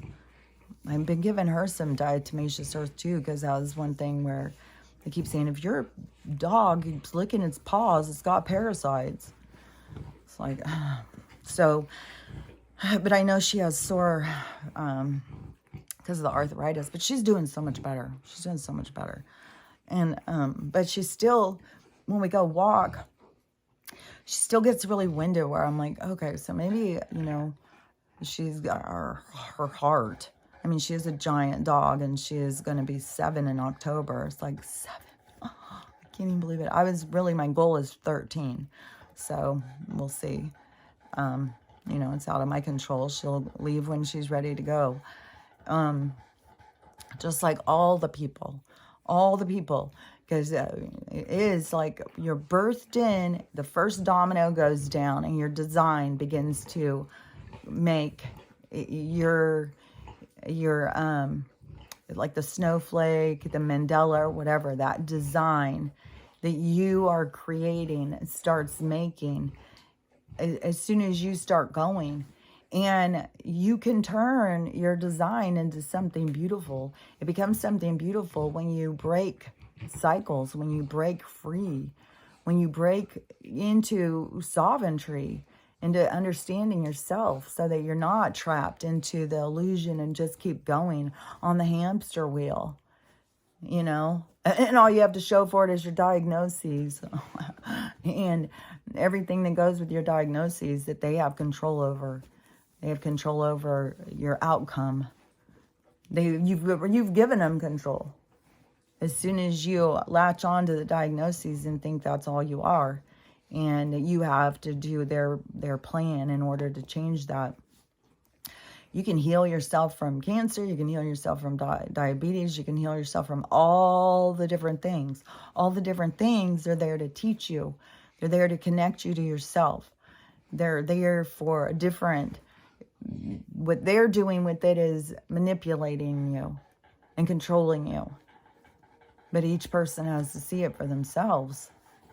And they're so distracted, but it keeps them cut off from themselves. That's the interference in your Wi-Fi connection from your higher self to the independent being that you're trying to become.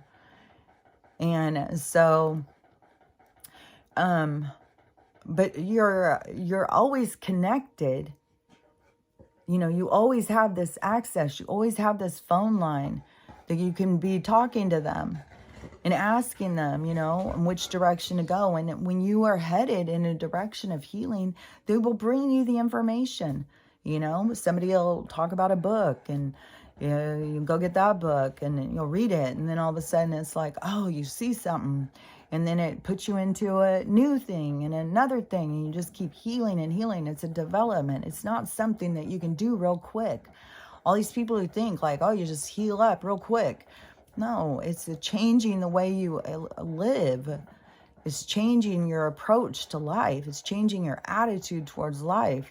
It doesn't mean life stops happening. Life continues to happen, but you approach it differently. And it's more productive when you are playing, when you're the player in your own game, when you're not trying to play somebody else's game or get somebody else's, like, claim their future. And that's still going on. Like, go in and watch some tarot things and go into the comments and read how many people are claiming it. It's like, what in the holy hell are you talking about? You're just claiming it. Like, you're either working towards it, and that is something you're working towards, or you're working towards something else. You don't just, I'm just going to sit here and do nothing but claim it. Just claim it. Claim that. Claim this. Claim that. It's like, fuck. I mean, some of this does make you think, like, are all these energies conscious? Like, I can totally see why some people say, like, some people are NPCs. Some people aren't even real. Like, because it makes it seem like it. Because people are so caught up, and they're so willing to take so little. They're so willing to do such little work for themselves. Like, and these, what was that? Something like yesterday when I was looking at him, I was just getting so disgusted. I just went to bed early. I was just like, oh yeah, and my hand was hurting so bad. And I did see a guy yesterday. You know how I had said, like, I can feel my hands start on fire when I'm holding my phone or my eyes or whatever. I could see effects from my physical body. And so this guy, he was showing his hand. And so his hand right in here, it looked like it had like a lump in his hand. So he went and he got his diagnoses. He's got cancer and in here too. And so they sent him this questionnaire asking him all this stuff about how much he holds his phone, how much you have your phone on, all this stuff about the phone. Is that this is causing people to die. This is giving cancer, as like I've been saying. This is, don't plug your phone in next to your bed. Don't keep your phone in your hand all the time. Don't keep your phone in your pocket. Don't keep your phone in your purse held on your side. Don't keep your phone in your fanny pack all day long. All those things are putting in radiation, and this, it's all an interference. It's all to get us sick. And they are able to do it with this, it's like chemicals and frequency, in order to affect us and get us sick. And then they've got so much interference and programming to control your mind.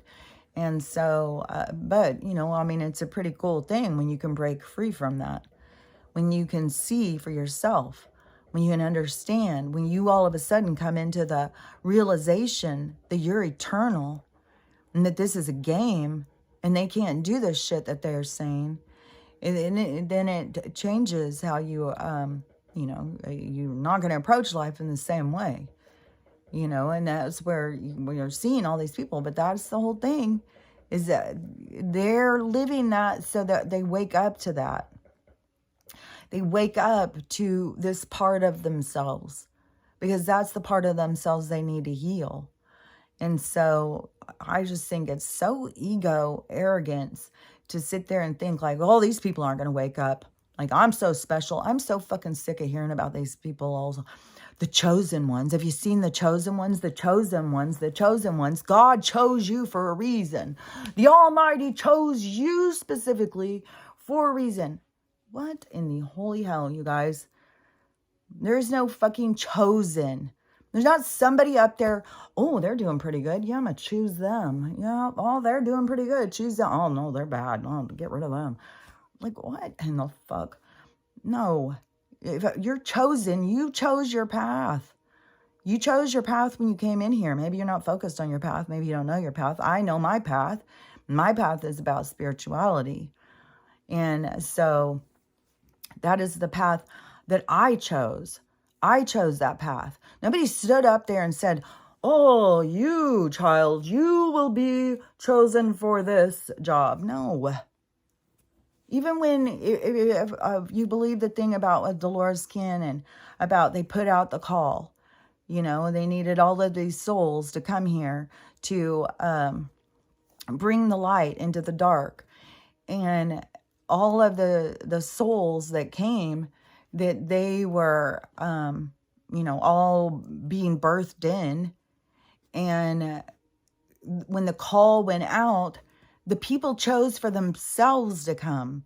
The God Almighty didn't put the call out into the universe and line the people up. Oh, you'll do fine. Yep, you over there. Yeah, you step forward. Yeah, I like you. No, the rest of you go home. Go home. We don't need your help. No. It's like, what? What in the world? Like, how do people even come up with this weird shit? Like, there is not a big old guy up in the sky who is choosing, who knows every hair on your head, who wants to kill you, other than your higher self. Your higher self, and your higher self does not want to destroy you. Your higher self does not want, your higher self is trying to help you identify yourself. So, I don't know, the whole thing, it just is wacky. You know, all these people, like yesterday too, I saw an astrology person, and they were ragging about the new spiritual, the new agers and all this stuff. So it's so frustrating how they're just taking these things and turning them into something else. But he was saying, you know, they're just making this shit up. There is no Lionsgate portal. Like, where are you guys coming up with this Lionsgate portal? Like, this is some crazy shit y'all keep saying. You're just making shit up as you go. And I've heard a lot of different groups saying that. I don't know. I mean, like, throughout my whole life of spirituality, was never a big focus on anything about astrology, about portals, about any of that stuff. My journey and my spirituality from the beginning was the sovereign knowing of what you believe. You know, I'm not going to be changed off of what I know and what I believe. And then, you know, mine has all been about UFOs, aliens, ghosts, other dimensions, other realities, other times, time travel, reincarnation. That's always been the stuff that I have looked into and tried to understand more about, which got me to understand so much more about your soul and this place and stuff. So, it's, this control thing, like to me, even like where they tell people you have to be a vegan or you're not spiritual. Like I was a vegetarian, that's what they used to call us a long time ago, if you didn't eat meat. And meat was considered to be cows and pigs. And so if you didn't eat that, then you were a vegetarian. That's what you were called. Now it's way more specific. Now they've got all these other subcategories of everything. But back then, when things were simple, if you didn't eat meat, you were a weirdo. You're some kind of weirdo vegetarian, aren't you? And that's all it would be. And everywhere you go, everybody was eating meat, and there was nothing ever for you to eat. But, that was my thing. But I did eat birds and fish, but I didn't eat a lot of fish. I ate more birds back then. Like I would eat turkey at Thanksgiving. I would cook chicken, I would have a few bites of chicken or something. But it was my own, it was going through me. There was nobody telling me. I was eating what felt right for me, what felt right for my body. And, there's a whole thing. Like, you got to be listening to you and your body, not just somebody else tells you the rules. Because those were never a part of the rules. There wasn't all this shit about crystals. There wasn't all this shit about, there definitely wasn't a whole thing about you have to be vegan. That wasn't even a thing. And then plus, where it's like, if you're going to just keep telling people they have to be vegan, then are you pretending like that the things growing, the plants growing aren't alive, although they're growing, and so they don't matter? They don't have the same value as an animal? Like, there's just more to it. And it's each soul to establish those relationships for yourself, for your own energy, with the energy around you. So it's not for somebody else to tell you the rules. And so these people who have come up with all these rules of what it is to be spiritual, and then they're all stuck in ego, and they're out there doing all of these strange teachings and teaching people to focus on stuff. And it's like the spiritual journey is the journey to self. It's the path to enlightenment. It's your path to you, to your truth. And it isn't supposed to be controlled. Like, those of us who have been spiritual for a long time, we haven't been under control. Like, we could just, whatever we thought, whatever we felt, that was our truth, Forever, I was telling people, you're especially, when people would be telling me, like, they're going to die, they're going to go to heaven, they're going to go to hell, or whatever, and be like, no, you're born over and over and over again. This isn't your only time. This isn't your only lesson. You're born over and over again. And it's blown my mind the whole time. Like religious people, how they see a soul. Like, a soul comes out and a soul doesn't even know what it is. It's like, you're the soul. This whole illusion of what it is you're looking at isn't real. You're real. But trying to get people, like, I blew my mind when my stepdad was dying. And, my sister, who's supposed to be so Christian, she needs to go tell him in his ear. Why would you need to go tell him in his ear? Like, what? His soul, he can hear you. His soul, you can talk to his soul right now. He can hear you. His soul can zip right over and sit there on the couch and listen to you. Like, what are you talking about? You got to go tell him in his ear, in his human ear? I mean, that whole conversation is like, but, these people, like, I've had other conversations with my mom, even this, when I was just there, where we had to call a truce. Like, okay, we're not even going to talk about this. It is, her concept of a soul. It's like, I don't get it. Like, and where you think a soul goes and what you think a soul does. Like, what? Like, you got to understand, the soul's life is real life. This is just like a vacation. This is just an experience. This isn't all things. And to be able to remember, but there is a lot of people who are going around like that guy in the game. Where's my wife and kids? Every fucking time I think of him, I mean, God damn. Just to think of what, You know, anybody who's ever been trapped in a dream at night and couldn't wake up and couldn't get out of it, and you just think like, oh my God, just being stuck. And they enjoy that. Like, fuck. Can be stuck in that motherfucking game.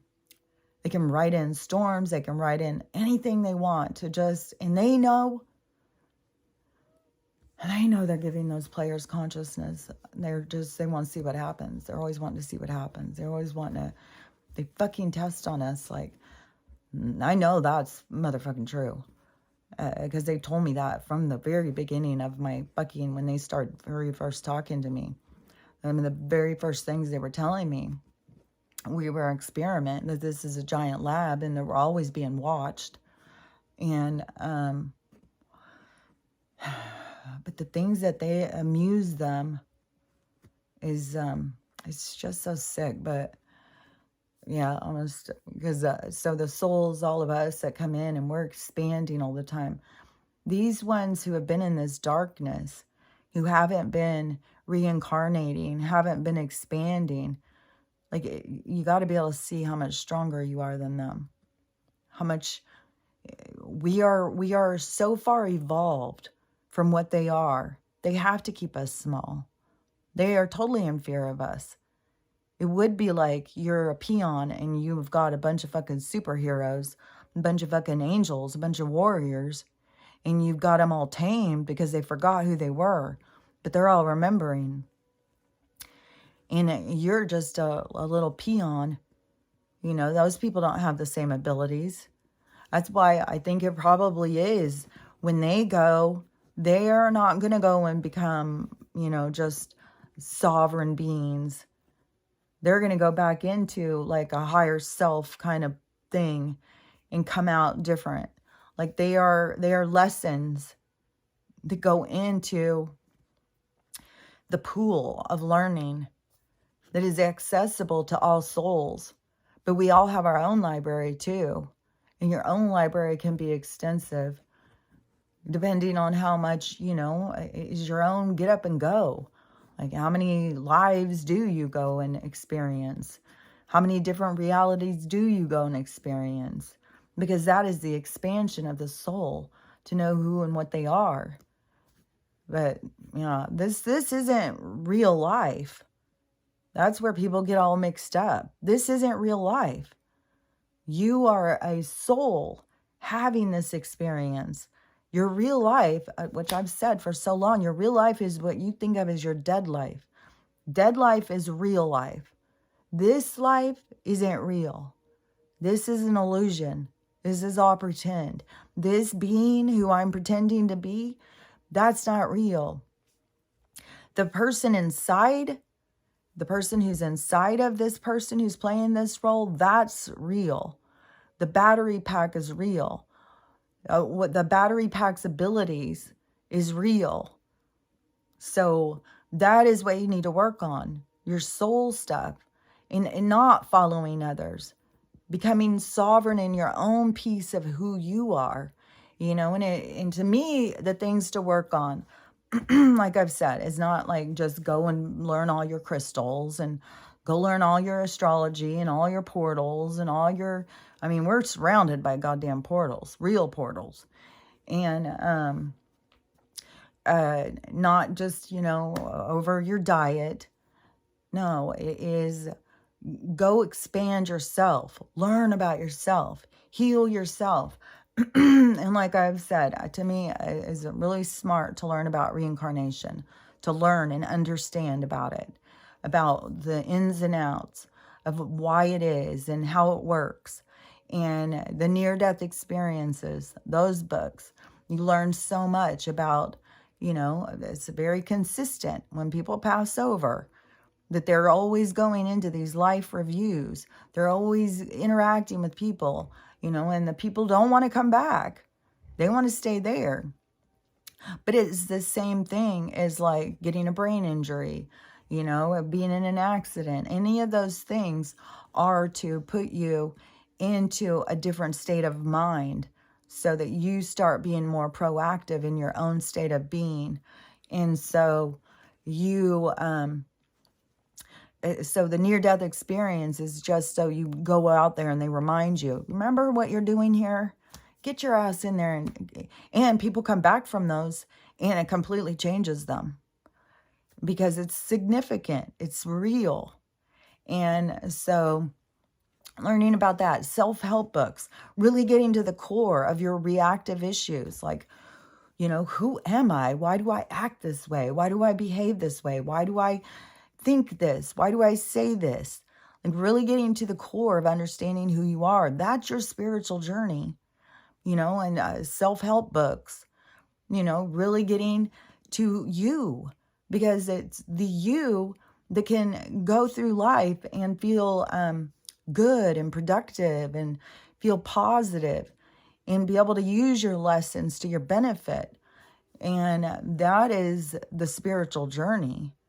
It isn't this other stuff. Like, I mean, that is like buy the gear.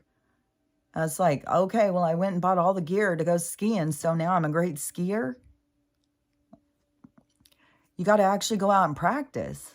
You got to go do some skiing. You got to go on some, you know, try a black diamond, see if you're a good skier. You know, challenge yourself. And you have every challenge is always around you. All the people who trigger you, there's your challenge right there. Go have a conversation and see, are you triggered? And if you're triggered, go work on your trigger. Go get down to the bones of it or whatever. You know, look into it. Try and understand yourself. That's the spiritual journey, is growing, expanding, evolving, becoming better and more. And you, it isn't anything about buying the gear and following the rules. So, and, you know, you've got all these different people out there who keep saying, like, there definitely is this, I don't know, I call it this dime store spirituality that they're pushing on people. But you got to go deeper. It's much more involved. It's much more deeper. It's much more of really getting into trying to understand who you are at your soul, who you are at your core, who you are in this world. And so, I don't know. I don't even know if I'm making any sense, but I can sure see it. I can sure fucking see that guy being tried. I sure hope we can help these people get out of these black boxes. You know, like what a fucking horrific trap to put you in. Some people think that that's what we're in right now. Some people think that we're in this matrix trap. You know, we are the illusion, and I think you're only going to feel that way if you are in victim mentality, because I don't feel that way at all. I feel completely like I have a lot of control. I mean, I may not be able to control others, but I have control over how I see things, my attitude. So, you know, it's all a development. It's all these things are so people can develop themselves through this time, because it is this changing of an age. And normally a changing of the age is a whole new thing. It's a whole new game. It's a whole new setup.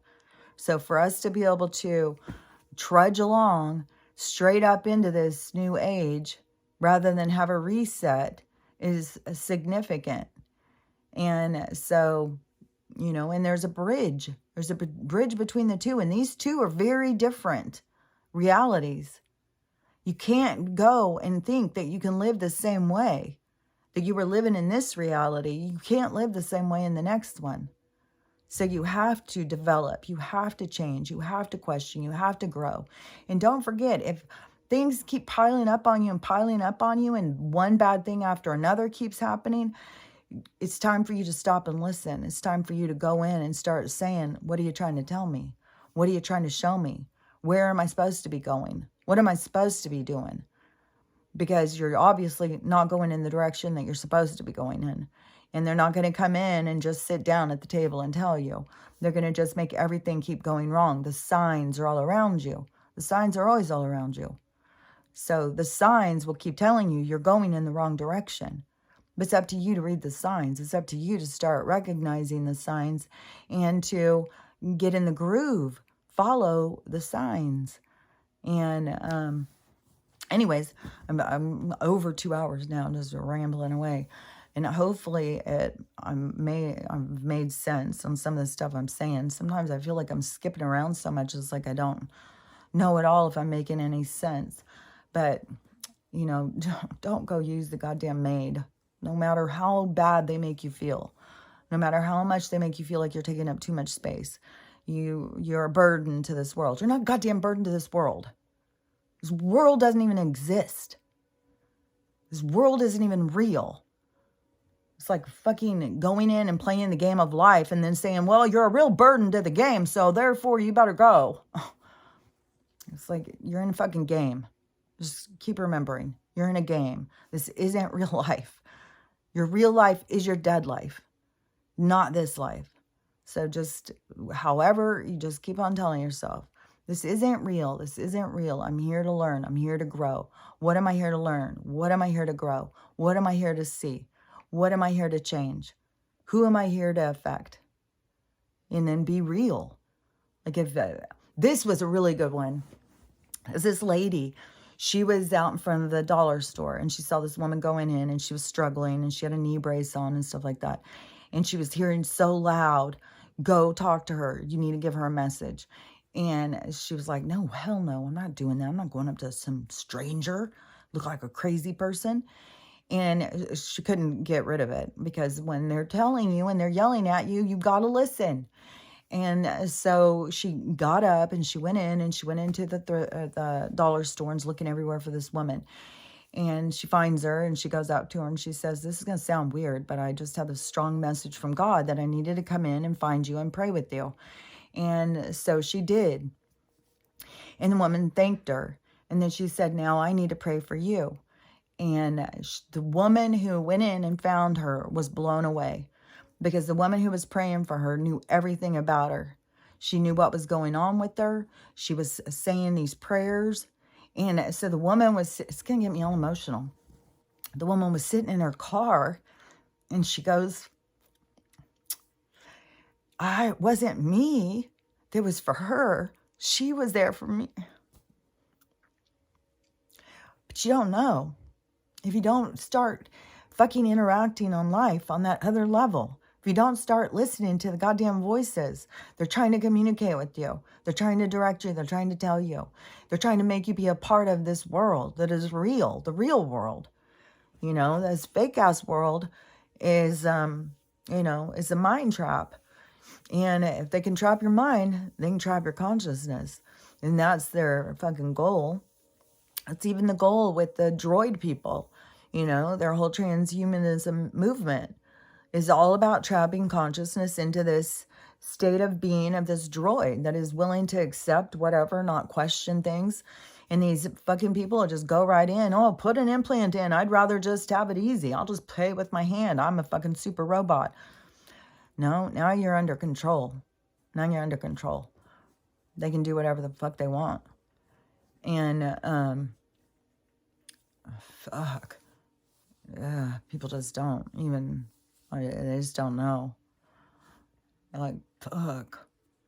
Till you find yourself in a black box going around to a bunch of fucking cartoon-looking characters that don't seem to know what the hell's going on, and nothing looks familiar, and you don't know where you are, and you just know you got to get back to your wife and kids. You don't know if they're in danger. You don't know where they are. You don't know how you got where you are.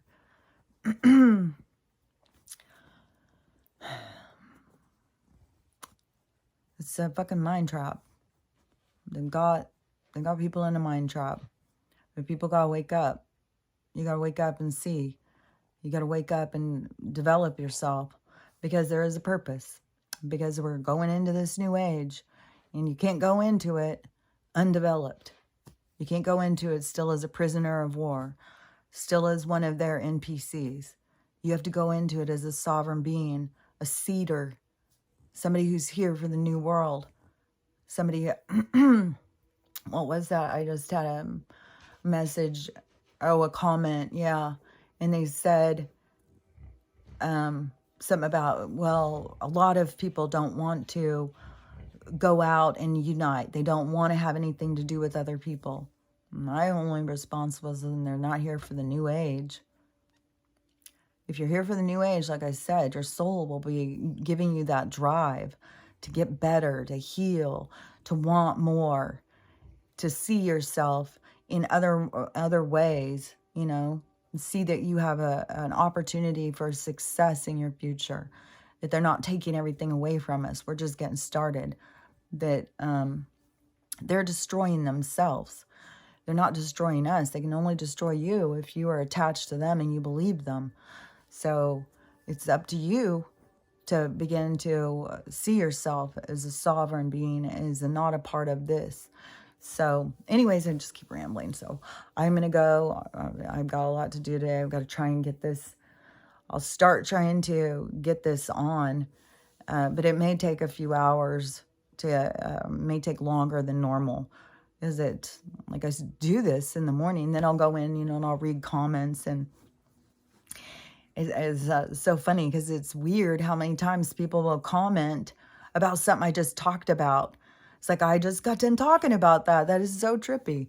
So anyways, but it takes, you know, so long all day for this thing to go on. So anyways, you know, just keep working on you. Don't get down. Don't feel like it's the end. It's just the beginning. And just work on getting out of their mind control, you know, because that is what they want. They want to watch us in a fucking black box, walking around lost and not knowing where we are and how to get out of it. And they know that you can't get out of it. And they can just put in a new game and just terrorize you all the more. Fuck, they're evil. So anyways, I will talk to you later. Bye.